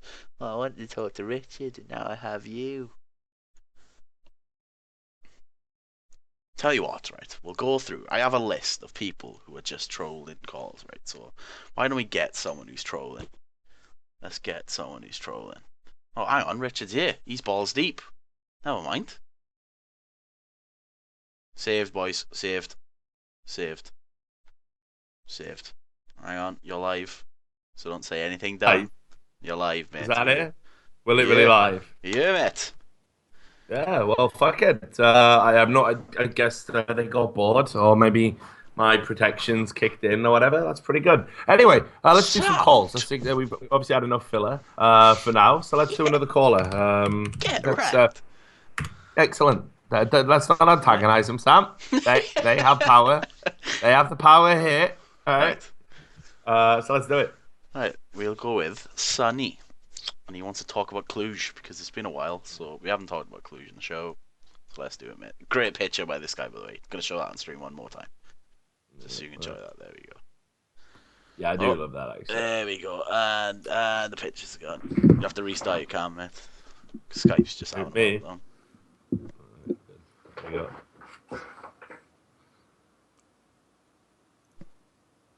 Hello, Sonny. Hello. Hi, Sonny. Hi. Can you Sam, can you hear me all right? Yeah, I definitely can. Sam Okay. just did a very poor job of introducing you there. So we're getting Sonny on. Then he was so enamored by your avatar that was all he wanted to talk Yeah, it's about. new. And then I have no idea what you. I have no idea what you're even calling in about. Yeah, that's so what do me. you want to talk about, brother? So I want to talk. It's going back a little bit. 2 or 3 trash talks ago, you spoke about production value. That was just before Cludge. Kludge, correct, yes. sorry, whatever. So I And got it Kludge, was, you mean, and it was about how production value in CS:GO should be improved. And Sam was of the opinion that it can never be improved, and that is against all that is right in the world. And Was whatnot. that my opinion though? Well, I'm paraphrasing, but let's be remember honest, that it was. We're pretty close on that. I think my opinion was people are mongs and don't care, but I'll take it. But then we got to Kludge, and we got PGL, and it was all wonderful, and there was all sorts of cameras and whatnot. But I think it was just production value gone mad. It was. I'm not taking anything away from them because the PGL guys did an amazing job, and it was a great major. But I just feel like at some points it detracted from the gameplay for me, with things like. They would put a camera angle on the side, and it would just cover the scoreboard completely, and you'd end up being sort of sat there like, okay, but who's alive? And then they'd have another camera in the top right corner, and it would block out who's died. And it was kind of what it felt like was you've just been given like a massive toolbox of things to play with. Let's see how many we can get on screen at once. Yeah. No, well, I actually I got a lot of feedback during the event. People were tweeting at me things like, "Oh, Richard, can you get them to move the camera? It's covering the scoreboard. We don't like the position of that. We don't like the position of this." But equally, it was a bit confusing to me because some of the features people were complaining about had been implemented in the regular PGL season, and everybody was praising them. So I don't know. Did they do something different, maybe from PGL? I mean, were they doing it way more frequently? Yeah, well, what it was normally in the PGL season, they had it at the bottom in the middle, which was quite good because it only blocked the name. But then it got to the major, and obviously there's a lot more people watching now, and so it's got a lot more high profile, and there's a lot more people to complain and cry. So, and they were putting on the side in front of the scoreboard and in the top right corner, which is my biggest peeve with people like Rahim putting his stupid pictures on. Because he puts a picture of a duck, and he'll be like, "Okay, I put 4 here. Yes, I move over here." Ha ha ha ha ha. And it'll be over. That's a really good voice. Can you do that again? Which one? Oh no, that's my Polish. Was that Polish? That I have a repertoire. You can name a place, I can do it. It's easy, you know. But okay, Vietnam. Okay, then not that place. But you know, actually, that's pretty good though, because I think we've stayed very clear of some potentially racist territory, which is nice. So I think we've done well. Anyway, let's not do voices. We'll save the voices for the end. Anyway, the bit, right? Okay, that's been done. So and it would detract, and you wouldn't be able to see what was going on at what point, and you'd have to sort of figure it out for yourself. And then 5 seconds later, and I know it doesn't sound that much, but in Counter Strike, 5 seconds can be the difference between I can't think of a good example, but whatever. And so it just felt like halfway through the match, you were getting this massive round destroying moment, and it took away from that major part. And I was wondering, what's your opinion on the Well, no. I want to ask you your opinion actually. What did you think of the whole? We had loads of bits. Like it was the most complicated kind of rundown to learn. And I've never really memorized a rundown before, because usually it's like you only have to learn like 5 or 6 components. Like, okay, Richard, we come to you, general introduction, your thoughts about this game. We play a video, you come back, you do this. The average bit had about like 27, 32 components to remember. So it was like, You're gonna throw it with this guy for what they call Yeah. establishment, which is right. I'm sure you seem to be in the know about this kind of thing. So you would do that. You would throw out and then it would be okay. Then they're gonna throw out to somebody else, and then they're gonna come back to you. Then we're gonna run a video. Then we're gonna come back to you, and we're not gonna actually discuss anything about the game. We're just gonna get general thoughts. Then we're gonna go out to another video. Then we're gonna take a break, but we're gonna come back to you throughout the break. And it felt like we were zigzagging all over the place, like just in terms of how complex the actual work was. However, that does seem to almost be the norm for a sports broadcast. So, what did you think about it? Did you think it was too jarring? Do you think we had too many bits? I think it worked well because of the way it's executed and because of the sort of the camaraderie you guys have together. And no matter what you do, there would always be a quip from Thorin just to throw in there, so it would always be smooth. But I think it was definitely something you could see that the transitions were definitely there. Then you could see that you're stopping this person from talking, moving on to this person because obviously the time constraints and whatnot. And I think it was definitely very easy to spot if you were looking for it. But I think I think it could be overcomplicated if, for example, in your case where you're not a dedicated host, you don't spend your days hosting and practicing your hosting. You sort of if that's not your job, you're not going to be able to do that very smoothly and very efficiently, and it's going to look a bit clunky, if you know what I mean. Yeah, I get you. But I mean, overall, even with this sort of camera stuff and all that being a bit too much, a bit overproduced, where would you rate it? Were there any events that stood out to you as having done it better? Are there any events that you feel, if this didn't set the benchmark overall, kind of what did? If this was I know this definitely did. Yeah, this definitely did. It did. Yeah, absolutely. This was the sort of the pinnacle. I don't think it's going to get much better. I think the road is only downhill from here. But no, it definitely was. But then you've also got to think about, now that we've had this, all the minor tournaments that don't have the PGL and the sweeping camera angles that fly through the map. Is that now going to detract? Are they going to look worse? Are they going to have to now step up their value and their production costs just to sort of try and stay on a par with everything else? I mean, it's possible. I mean, I kind of agree with you. Like, on the one hand, I think one of the things that's been really cool is that there is this kind of, not grimy, but you know what I mean? Like, it's down to earth. It's like, look, this is the fucking game. That's really all you need to see. Like, if you just watch the game and the observer's good, for Counter-Strike specifically, yeah, absolutely, you will always have something to enjoy because the game itself is so wonderful and magical. We don't need to give you all these fucking bullshit camera angles and lay it on thick and have it really overproduced. The game itself is great. But equally, I look at some of the earlier broadcasts and I feel like the leaps and bounds we've come on are really, really good, really, really positive for the industry. And I kind of want to get that right balance. I think the one area that's actually letting us down at the moment is the feature programming, the ancillary programming. I think the production in-game is great. I think the commentators are great. I think the desks are great. But I think when it comes to, and now we're going to cut to a feature, the documentaries that we're doing and the kind of ancillary programming, they don't feel so great to me. Like I think we can go. It feels a little bit forced, like they're being sort of jammed in there. Watch our program kind of thing.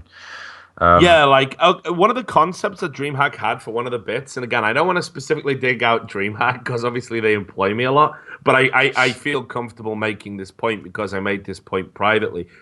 So your idea for a segment is to have wine tasting with shocks. Okay, I can see how this can work, right? Shock's doing some wine tasting. That could be pretty funny, especially if he's like swallowing it and getting wrecked, like while he's doing it. You know, that could be quite funny. And you have Parla there, it brings some humor out. This could really work. But instead of wine tasting with Shocks, you basically have Parla and Shocks drinking a bottle of wine in the streets, like a couple of fucking hobos. Yeah. And it's like, okay, that's still funny. But it's not, hey, like the bit I got told, because I didn't see it, I only saw some of the videos, and I didn't see that one video. So I just got it fed in my ear. The next bit is wine tasting with Shocks. And I'm like, yeah, this is going to be hilarious. And they were just getting fucking wrecked in the streets. Like, I do that. Am I wine tasting? If I'm brown bagging a fucking bottle of Thunderbirds, like down the park, am I wine tasting now? Obviously I'm not. I'm just getting smashed, aren't I? So the point is, what they should have done is if they just put a bit of planning into it, and they were like, "Hey, do you know what? There's going to be a wine tasting weekend in this place. We're going to go out and pre-film it, and we want you to come there." You know, if we put a bit more forethought into it, it could be really, really good. And that was like kind of, I think, that's the problem for me, basically. The underlying problem is that it doesn't seem to be a lot of planning. It's just like, who can we get for a day or half a day, and what can we do that's funny? Okay, he's French, wine tasting. Is there a corner shop nearby? Let's buy a bottle of wine and make him drink it. You know, it's like, come on. When you watch real sports programming, it'll be like, yeah, you know what I mean? Like, we got fucking someone who's just come back from a fucking horrific injury to, you know, I don't know, test their leg out by doing this thing, or this guy used to play for the, you know, this team that had a particular reference, so now we're going to make, you know, let's say he played for the Tigers, so we took him to the zoo. You know, you actually go out and you do something, and you make a segment out of it. You just don't go, okay, well, we got this motherfucker for like 6 hours. Do you want to drink some wine? Yeah, all right, cool. You know? Well, so correct me if I'm wrong, but Parler and the players arrived on the Tuesday or the Monday of that week, when it was, and so they only had that week to record that segment. So exactly right. And we were there as well, though. We were all there at that time. We were flown out. We got told Tuesday would be a full media day, and I didn't really do a lot. I was kind of just learning the bits and getting ready for it. I think maybe, you know, if previously, maybe if you know you've got a major, you fly the features team out to whatever event is in the week previous, and you do a scheduled activity in that country, film it, and then bring it to the major. You know.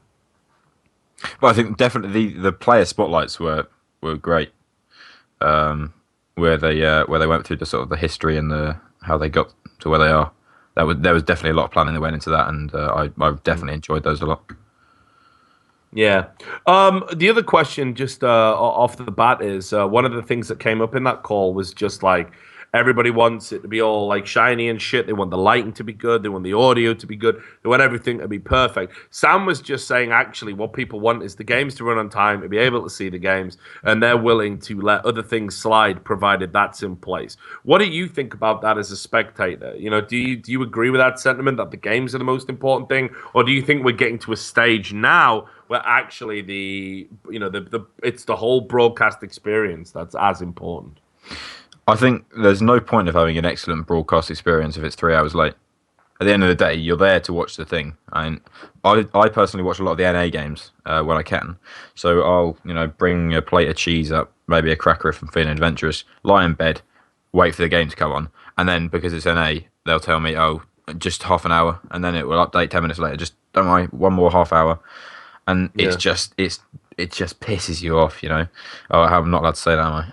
It shits you off. No, you can't. It really shits me off. That's, I'm allowed to say that. You off. Yeah. No, that's not. No, that's not okay. Shit's okay. Yeah, shit's allowed. Shit's okay. Yeah. Shit's you off. Okay. Good.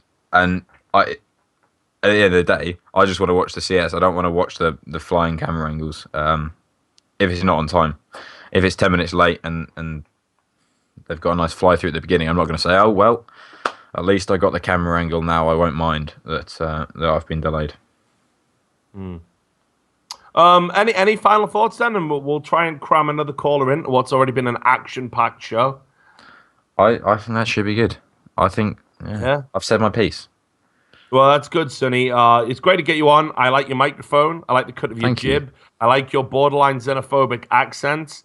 And I like your succinctness. So I think we're going to whitelist you after this call and get you on in future. Anything that ever leaps out to you and you want to discuss it and pick my brains about, or just say to the assembled populace of esports, feel free to call in. It was a wonderful talk. All right. Thank you very much. Cheers, guys. Awesome. All the best. So, yeah. A wonderful voice. Yeah, mate, and a Patreon supporter. Ooh, well, that guy would definitely love you. High up on those rewards. Well, he's deep in that Patreon, mate. Oh, is he? Well, he should have said, man. I would have fucking dropped to my knees and given him the ultimate Patreon support, which of course would involve me checking the oil first. But just to make sure. Once we've checked the oil, we can get to grips with his dipstick. So anyway, let's come on, carry on the analogy. Can't just say. No, that's the analogy. The dipstick. That's bullshit. That doesn't make sense. What are you on about? The dipstick is what you use to change the fucking oil. Yeah, Check the oil, the dipstick. Yeah, I don't care, mate. Have you ever been around a car? No, yeah, but in this analogy, your finger's the dipstick, homie. You fucked it. You've wrecked it, mate. You've wrecked it. Go Checking bed. the oil, dipstick. Go bed. Yeah, but your finger's the dipstick. You said. Never mind. You've killed the show, mate. Just fucking end. I haven't killed the show. You're unreal. You are. I've dragged this show, mate. How I've do I- dragged how- you through mate, this. How do I even work engine into this? Go on then. Yeah, you said, right. Because once we're done checking the oil, we can get. No. How do Yeah. I work engine into this? I That's told what you, said. mate. How do we do it then? You said when we're done checking the oil, we can start getting involved with the. Then you say engine, mate. The dipstick is what you check the oil with. You correct. Yeah, right. So now, yeah, okay, yeah, brilliant. Okay, so how do I work engine into this thing? But keep in mind, we're talking about me giving a man a fucking blowjob. Where do we work the engine into this? Where do we work engine into this? I'm done with this, mate. No, come on. Mate, No, dipstick doesn't work. demand. Dipstick's the fingers. So I don't know. Obviously, if I'm sucking off a man, it has to be dipstick. Obviously, it has to be dipstick. Well, you should have said, I'll use my dipstick to check the oil and then lick it clean. If you want to get that. Where's the engine? I don't know, mate. Stop chimping out, mate. You're freaking Right, come on. I want a blowjob. I already said it. Euphemism. A blowjob. I want a car blowjob euphemism now involving the word engine. After you check, no. Well, engine Yeah. doesn't work, but neither does dipstick, homie. You said engine, so come on. Tailpipe. Come on. Check the oil, clean the tailpipe, mate. Tailpipe? It's a blowjob. I don't want to sodomize the guy. Like, what the fuck is going on here? Like, I'll do it. Tailpipe will do. I'm using that one. tailpipe will do. Jesus Christ. Can't rely on you for anything. You can't even Mate, provide me as if I've dragged this show, mate. The chat knows. You haven't, Chat mate? knows, Wrecked mate. it, of course. Wrecked it, of course. Yeah, wrecked it, of course. So anyway, should we do one more call? Yeah, and as always, I'll give you the choice. So let's open the boys up. Let's open up. Guy called Evil Cookie wants to talk about Blizzard's recent decisions about Overwatch, the movie trailer for Warcraft, and their esports approach. Interesting, but did talk about it on Unfiltered, so... Noah wants to talk about... hang on, just having a read. Also, Turns out that's always a bad sign. It's deep in these streets, mate. I was trying to make sure this is actual sentence. How much weight online CS:GO matches have when analysing a game? Don't know what that means. Yeah, I'm not into that. Not into that. He's been cut. Alex Helmer wants to talk about the diversity of the talent at esports event. We've stabbed that to death today, mate. Yeah. You'll have to jump off the proverbial cliff, won't he? Sorry, mate. Another riot call. Fucking hell, boys. Get a bit diverse. A bit. I wish we could talk about the diversity of the callers. Exactly. So far it's Evil Cookie. Yeah. No, guy wants Bring to talk on. about rape culture and racism and esports. It's too late. Never to happening. to- Never That's happening. not Yeah, happening again. That's one. No. Daniel Fragasso wants to talk about ranked solo. Fragasso. Come on. Come on. He's trying. Fragasso, At least mate. try and troll me. Fragasso. Come on. It's actually his name. And this guy said the engine is obviously the guy's prostate. So See? He might be pretty cool, but his Tickle the name engine, isn't Fragasso. Like, I'll tickle his engine. Like, so what did he want to talk about? Prostate gland. He doesn't even know, mate. Solo queue. So So he's just having a rage. That guy is. I just want to have a rage. Which, look, any other week we'd allow it, but we already talked about the changes in league, so it's still Evil Cookie right now. Guy, this guy messaged me. He messaged me in August, and all he said was, "I would love to come on. I used to be on Ritalin." Don't know why that's in there, mate. Brilliant. Wants to talk. Do we get that guy? Do we get that guy who messages you every week? Is he still messaging us every week? You know, the one about Reginald? I haven't had him for a while, actually. There was a guy who used to message every show, and he said, "I would like to discuss Reginaldo the Ape." Every show. Unreal, isn't it? One of our most dedicated Unreal. listeners, actually. Don't know what to say Yeah, about but him. still, never letting him on. Obviously, guy's obviously a bit crazy, and he. You know, so not cool. Oh, this guy wants to talk about Sven to TSM and why could be a bad move. I'm still feeling Evil Cookie right now. Yeah, Evil Cookie. Yeah, should we just do it? Let's get Evil Cookie on, man. To remind everyone who wants to talk about Blizzard's recent decisions about Overwatch, the movie trailer for Warcraft, and their esports approach. Okay, then. Hi there, Evil Cookie. Can you hear me? Hello? Hi there. Hey. Do I call you Mr. Cookie? Would you prefer Evil? You can call me Cookie, yeah, that's fine. I get that a lot in the gay bars. So, Cookie, let's talk about it then. So, obviously, BlizzCon happened this week. Lots of announcements, lots of things going on. Two of the announcements are specifically what you want to call in about. First is that Overwatch is going to be a full price game. Actually, $45 fucking dollars, I think it is. Yeah, that's way too high. On PC, $60 for console. And it's not going to have a single-player campaign or anything. That's purely for a multiplayer game. Can't help but feel that's a little steep myself. And then the other thing they revealed was the, obviously the Warcraft film trailer, which looked awful. So let's start with Overwatch. Oh, yeah. Crazily expensive for just a multiplayer experience, in my opinion. What do you think about it? Yeah, so basically I watched the Unfiltered episode of you, and while we were talking about Overwatch, I thought Blizzard is more and more becoming a greedy whore that's just pumping out games that aren't bad, but they are way too overpriced. Like Heroes of the Storm, I'm not going to pay $10 for a shitty champion, even though I can maybe try it, but it's way too much money for just a shitty champion. And with Overwatch the same. I think it's way too overpriced, and as you said in Unfiltered, it's just killing the aspect of an esports game. It's just the player base will be too small. Yeah, but that's the big problem, isn't it, right? Okay, so you need, and I talked about this, there's a 4-point agenda, but I'll just address two. If you want to be a successful esport, free is always good, because anyone can play it, risk-free, download it, try it, see if they like it. And of course, if they want to keep it and keep playing it, there's no commitment, no money, nothing's involved. If they want to spend money on it, brilliant. If they don't have to.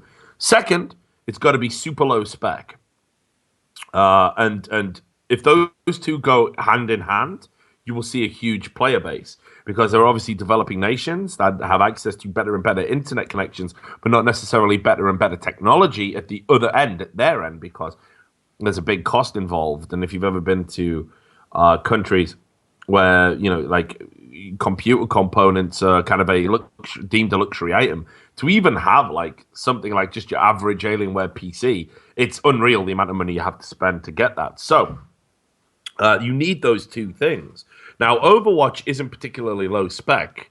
I wouldn't say it's actually resource intensive by the average PC standard I'm used to being around, but certainly $45 for a fucking game is going to really hinder whether people are not commit to it. And I thought this was the game that Blizzard wanted to grow as an esport. All right. So it seems incredible. I mean, you know how crowded the FPS market is. You got Call of Duty coming out every year. You got CS:GO that's on the climb, doing really well for itself.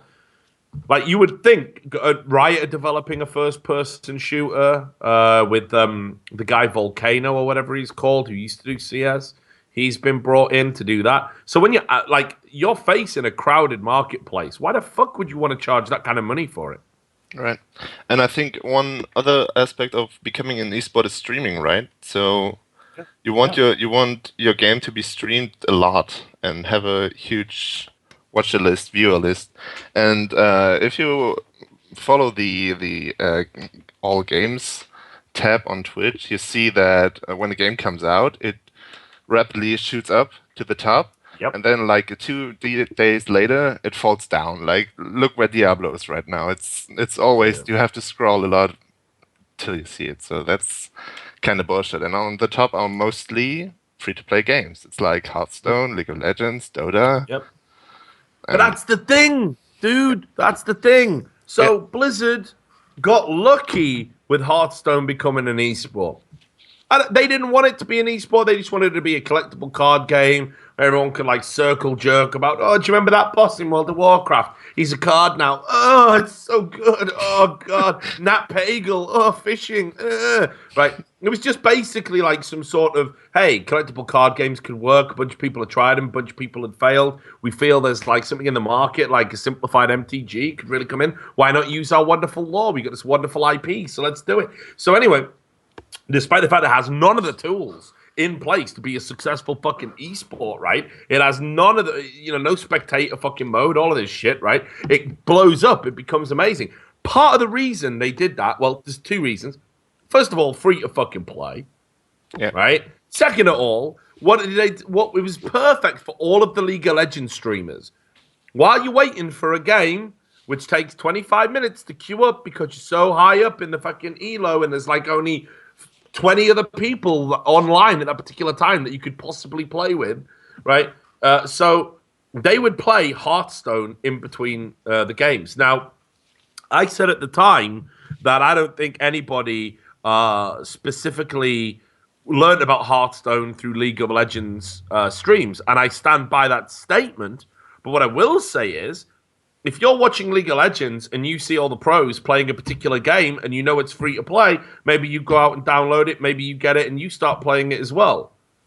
There's definitely so you would think Blizzard would understand. You want streamers streaming it and you want it free to play. And instead what they've done is they've been super, unbelievably grasping and like really holding on tight to those beta keys. They haven't even gone out to a community. Like well-known people are having to sort of beg for them. It's like a bit weird. I've had people message me like, Rich, can you fucking get me a beta key? And these are like established industry people. And then on top of that, you're going to charge $45 for it. So it's like Blizzard don't even learn their own fucking lessons.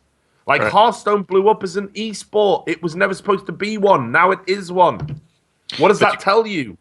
But you can see that they try the same thing with Overwatch, right? They give beta keys to I'm a Cutie Pie or people from League of Legends, and they let it play in queue time, and they try to do the same thing again. Yeah, which is fine. I have no issue with that. As a model, it can work. But equally, like I'm seeing people who, like I say, good industry people, just general streamers, like even some YouTube people, they're like not getting them. So it's like, as a marketing ploy, like when League of Legends first came out, they went out to everyone. It was like literally like, how many people have you got on your YouTube channel? 50? Fuck it. Like, how many people sub? 50, whatever. How many people you got on your Twitch channel? Like 200? Here you go. Just fuck it. Play League.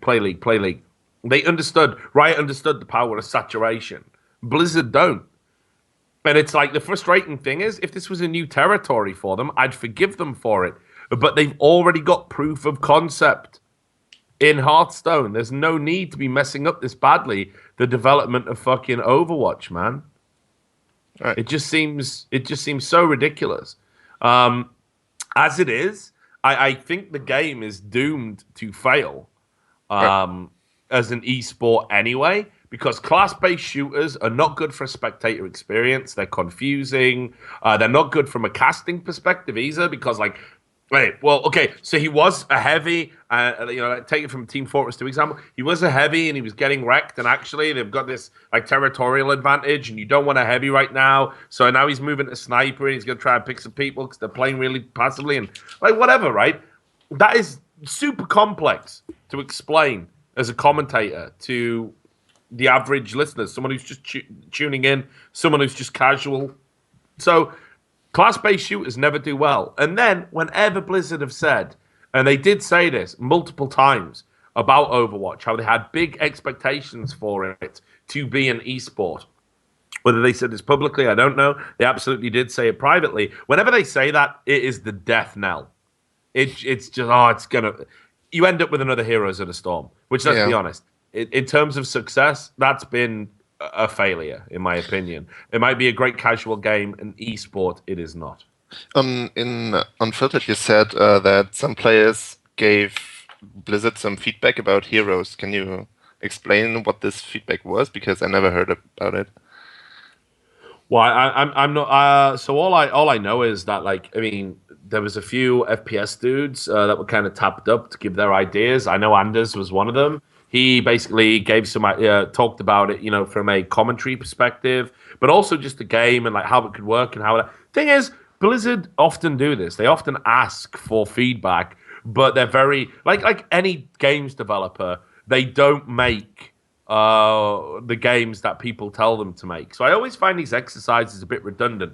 Now, on the one hand, there's a lot of people out there going, well, why wouldn't you listen to somebody that's been part of a successful game and has an understanding of all these different, blah, blah, blah. I get that. But then on the other hand, there is the classic Henry Ford quote. And he said, if I listened to what people wanted, I would have made faster horses. And obviously never developed the car, never developed the automobile. So there is that. But I honestly think that right now, I look at the failure at Heroes of the Storm, and again, I don't think it's a failure as a game. I think it's a well-made game, but as an esport, it has none of the necessary components for me to be a super successful esport. It just doesn't allow for individualism. And I know that people were feeding this back during development, like, could we change this? Could we do that? Could we make this better? And they just never listened. And I feel that we're going down a similar road with Overwatch right now. Like, everyone's already telling me, hey, Richard, it's in beta and the game's amazing. There's no bugs. It's so cool. It's so much fun to play. Brilliant. Well, happy for you. Blizzard don't make bad games. That shouldn't surprise you. We're talking about whether or not it can be an esport. And the reality is class-based shooters never fare well. Blizzard games don't fare particularly well. And if you don't listen to feedback from people from successful first-person shooters, I think this game is destined to be another wonderful casual game, but a failure as a competitive one. And I never understood why Blizzard has to reach out to the esports scene, because they make really good games. It's just a fact. Like, I was a huge Diablo fan back in the days, and Warcraft 3, I mean, on LAN we played the shit out of it. But they never had to reach out into esports. No, but here's the thing. I don't think it's a bad idea, actually. Like, look at Valve. Valve are another company. They make amazing games. Like, seriously, just amazing games. Every game they make, literally, they just don't make bad games. All right. But when they realized, holy shit, there's this whole esports, scene out there, which is going to give extra life to the games we've made. It's going to create a thriving community. It's going to create a basis for microtransactions. We're going to even create a mini economy where players and organizations and teams can get paid through virtual online merchandising. Valve suddenly realized, holy fucking shit, we should go out there and take the temperature of what's going on out there in esports. And now whenever you go to an event, if you go to a CSGO major, there are always Valve employees there, and they are talking to everyone all of the time and implementing their feedback at varying speeds, it must be said, sometimes quick, sometimes slow, and sometimes they don't even necessarily implement the feedback. They will do some Jedi mind shit where you go in and go, hey, we need to change this.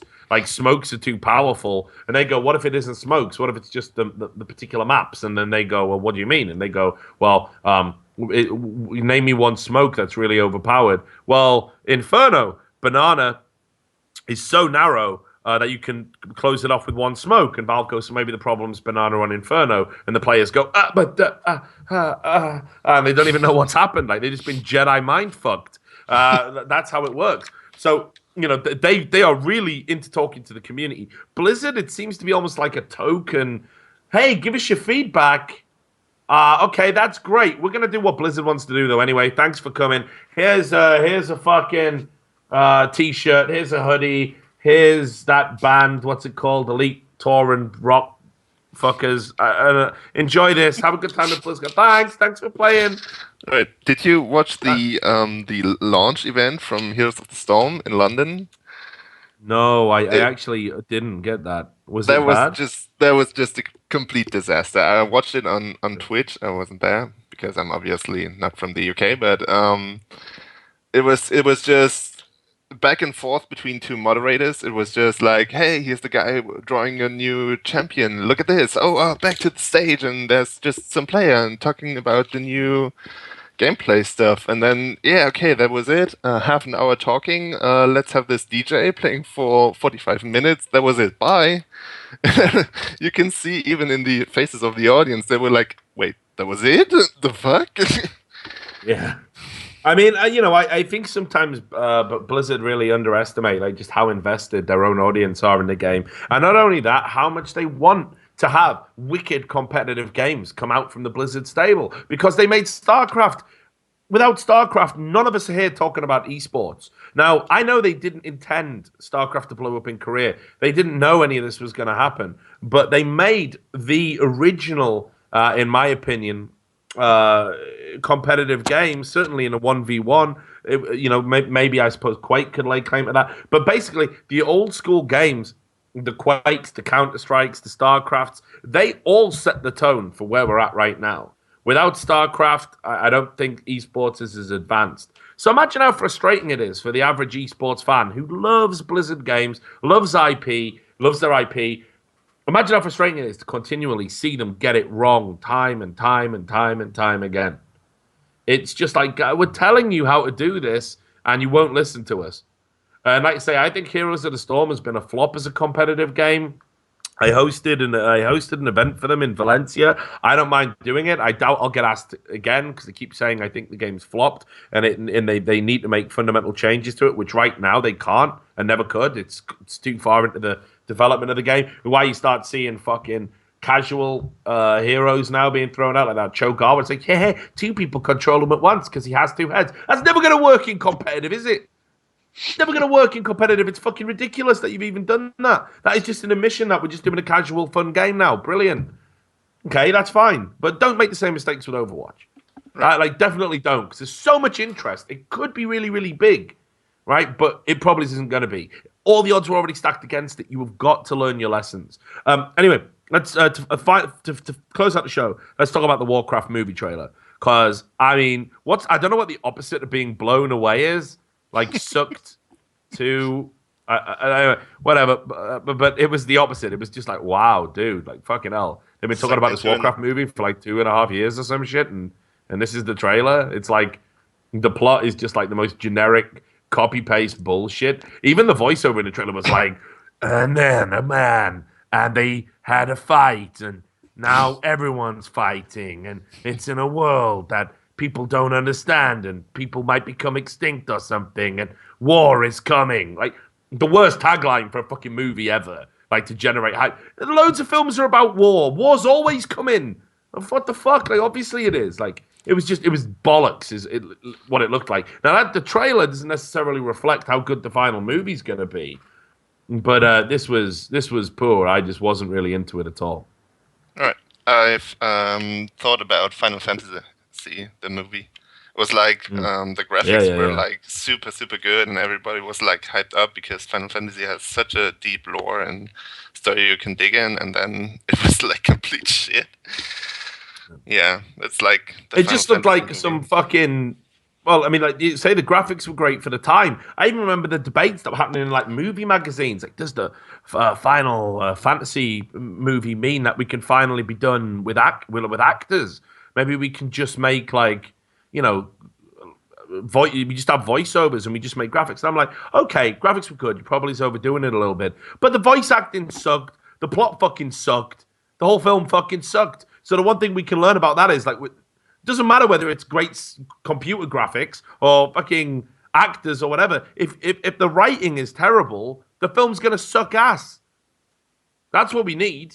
And literally, this looks like, you think about all the mad storylines in like Warcraft and the World of Warcraft and everything, and they just picked out the most generic, boring bullshit. Like honestly, that trailer was just like, I mean, we talked about it on Unfiltered, so obviously you heard this. Fucking apparently they did all these like cinematics for all these games and all these release trailers, and the crowd was like, whoa, like really getting into it. Then they did the movie release trailer, which is like, that should be the hypest thing there. And everyone was just kind of like, okay, guess that's happening. So I'd be fucking worried. I think that film is going to be a massive piece of shit. Yeah, me too. I mean, can you think of any way that it might not be? Just like a bit of devil's advocate? Like, how can it be good? Like, can it be good? No, I don't think so. I mean, even the CGI looked so shitty in the background when he jumped on the griffin or what it was. Yeah, I was going to say when he jumped on the griffin, yeah. Yeah, that just looked shitty. And I mean, God, the what have nail I in the done? coffin would be if it's 3D. That would make it just nope. I'll tell you one thing. It's got nothing to do with Warcraft, but I like to end on tangential point. And anyway, I took my girlfriend to see a film like way early when we were when we first started dating, and obviously we used to have fun and stuff, you know, before it just became an attritional slog into old age. But there was a 3D film that I took her to see, and I'm not really hyped about that. But there was this film called Sex and Zen, which is like a famous Chinese series of films, which are about sex, and you know they're a little bit edgy, and it's mysterious, and it's from the Far East, and anyway, they did a 3D one called Extreme Ecstasy. This was in 2011, and there's actually a scene in it where a severed horse penis comes at you through the screen. And obviously when you're wearing the 3D glasses, it looks like you're getting a big severed horse dick in your face. Now, I just want to say that blew me away more than the Warcraft trailer. So to tie it all together, I had a much better time. Maybe just and it's really weird, actually. My girlfriend developed some very strange fetishes after that. I've never really been able to satisfy her ever since. So, but anyway, there we have it. So look, it's a wonderful call to end the show on. I definitely think Blizzard have some work to do. I don't think they can save the movie, but they can certainly save Overwatch. Thanks a lot for calling in, Evil Cookie. Always great to meet new people and all that. And I hope you'll call in again sometime in the future. Yeah, thanks for having me on. No worries. Thanks for closing out the show. So there we go, Sam. He's right. I mean, did you see the Warcraft trailer, Sam? Yeah. Let me guess, you loved it. No, it was indifferent. It reminds me of what's that other show? The other game they turned into a movie and ended up being dog shit. All of them? Not Final Fantasy. There was That'd one be before. all of them. Probably all. Halo, maybe. Street Fighter. I don't know. One of the other ones. It just reminded me of. I was like, yeah, it's probably gonna be shit. Kylie Minogue in it. But I don't really care because I just don't care. And that guy from Adam's Family who's dead as fuck now. Dead as fuck. Yeah, he's well dead. Is there a scale on how dead you can be? Kind of dead. Yeah, because the longer you're dead for, more dead you get. The more dead you are, innit? Like you haven't even. Put it this way, he's at the stage where if you dug him up, I don't know why you do this, but if you dug him up, he'd still have bones, I think. But like, so he's not like super dead, like them motherfuckers, like like mommy proper dead, like dust dead, dust dead. When you full dust dead, like literally, like you just dig it up, there's nothing in there. You kind of have to. Was there ever a body in it? A bit dusty in it, maybe, right? He's not dust dead, but that dude is fucking well dead. Well dead. Well dead. He's definitely well dead. But think about it, he died like when I was young, and I'm old. So he's fucking well dead, isn't he? Old dead. Yeah. He was okay, he was good in the Addams Family. So, hang on, I'm pretty sure there was a tragedy around that dude. You're on about Lurch, the like butler guy. No, not fucking Lurch, the handsome dude. I don't know. With the tash, the Spanish guy. I'm fucking 19, mate. I don't know the Addams Family characters. Gomez. Alright, okay, yeah. Gomez. Hang on, I'll tell you who it was. I feel like I should know the name of the actor off the top of my head. But where's the cast for this fucking thing? Addams Family. Yeah, obviously, got it. Addams Family, Gomez, actor. Raul Julia. That's the one. Raul. What's his face? Julia. Raul Julia. Right now, pretty sure he died in ridiculous circumstances. He wasn't old, I don't think so. 54. That's not old. Do you know his cause of death? Wrecked. He got Nate dogged, mate. Nate dogged. Stroke complications. Every day, that was actually Nate Dogg crying out for help when he said that. And nobody. That's call an ambulance. He was having a problem, wasn't he? But no, we're just going to record it. I like how there's someone from the UK in the chat. Have you seen what he said there? Because you said Raul Julia. You went, what? Raul Mort? Definitely not Raul Mort, man. He got fucking lit the fuck up, that guy. So anyway. He definitely weren't strokes for Raul Mort, mate. He weren't stroking no one, mate. Only thing he stroked was this knob on the way out. Yeah, exactly, mate. Kill the only me. thing he was stroking. The only thing he was stroking was that shotgun. You know what I mean? Which got him into problem in the first place. Anyway, so we can probably end the show before we get into Raoul Moat. Did you? No, fuck it. We're gonna do it now. Do you remember when fucking during that Raoul Moat standoff, Paul Gascoigne in a dressing gown, right, turned up to the scene of the crime, a police standoff. Paul Gascoigne, wrecked out of his mind, turned up there, and the police going, "What are you doing here, Mr. Gascoigne?" He goes, I'm good mates with Raoul. Good mates. I brought him a bucket of chicken. I brought him some chicken. He took a bucket of KFC to a fucking police standoff between a man who'd already shot some copper in the face and was trying to get in there to give Raoul a chicken on the basis that he's a good lad, I know him. Anyway, do you want to know where he knew him from? Where? Why they were such good mates? Rehab. You wouldn't believe this. No, they were in a fucking... Right, Gascoigne was wrecked out of his mind in a fucking nightclub one night. Raoul Moat was the doorman of that nightclub and threw him out. So, that's the sum bit. of their relationship. That Good is the bit. sum of their relationship. So Gaza thinks, he's a good lad, Raoul. And then he was even saying, I remember when he was doing the fucking news, because I remember watching it like, what the fuck is going on? Am I high right now? Like, and he was going, we've all been in the same position. I can identify with what Raoul Moat's going through right now. He shot a copper in the face. Why did he even do it? What do you mean we can all identify? What was the reason? Oh, it was because his missus had triggered him, cheating on him or something. I don't know. He just went full fuck. He went too cheating on far. me, I'm shooting a policeman in the head. I think the one thing we can all agree on is Raoul Moat went a bit too far, mate. I think we can agree on that. But Gascoigne's on the telly saying, we've all been through it. Like, you fuck, what the fuck? Fuck that, man. Gascoigne's wrecked out of his mind. Wrecked out of his mind. No, exactly. Anyway. So let's end the show. It's been a wonderful another evening in Trash Talk. We've had chills, thrills, spills, DDoS, MeDOS. We've had callers. We've had Moses. We've had anecdotal tales of esports heroism. We've had Raoul Moat and Paul Gascoigne. We've had it all, Sam. Is there anything you'd like to add before we close out the show? Rest in peace, Easy. Obviously. Right. Let's do it then. Let's play our song. Stick around. It's your boy Freddie. We'll see you next time we do it. Hopefully, we're going to do one in a few days. But if not, don't worry. We're going to be back on a regular schedule real soon. Thanks to all the Patreon supporters. See you next time on Trash Talk.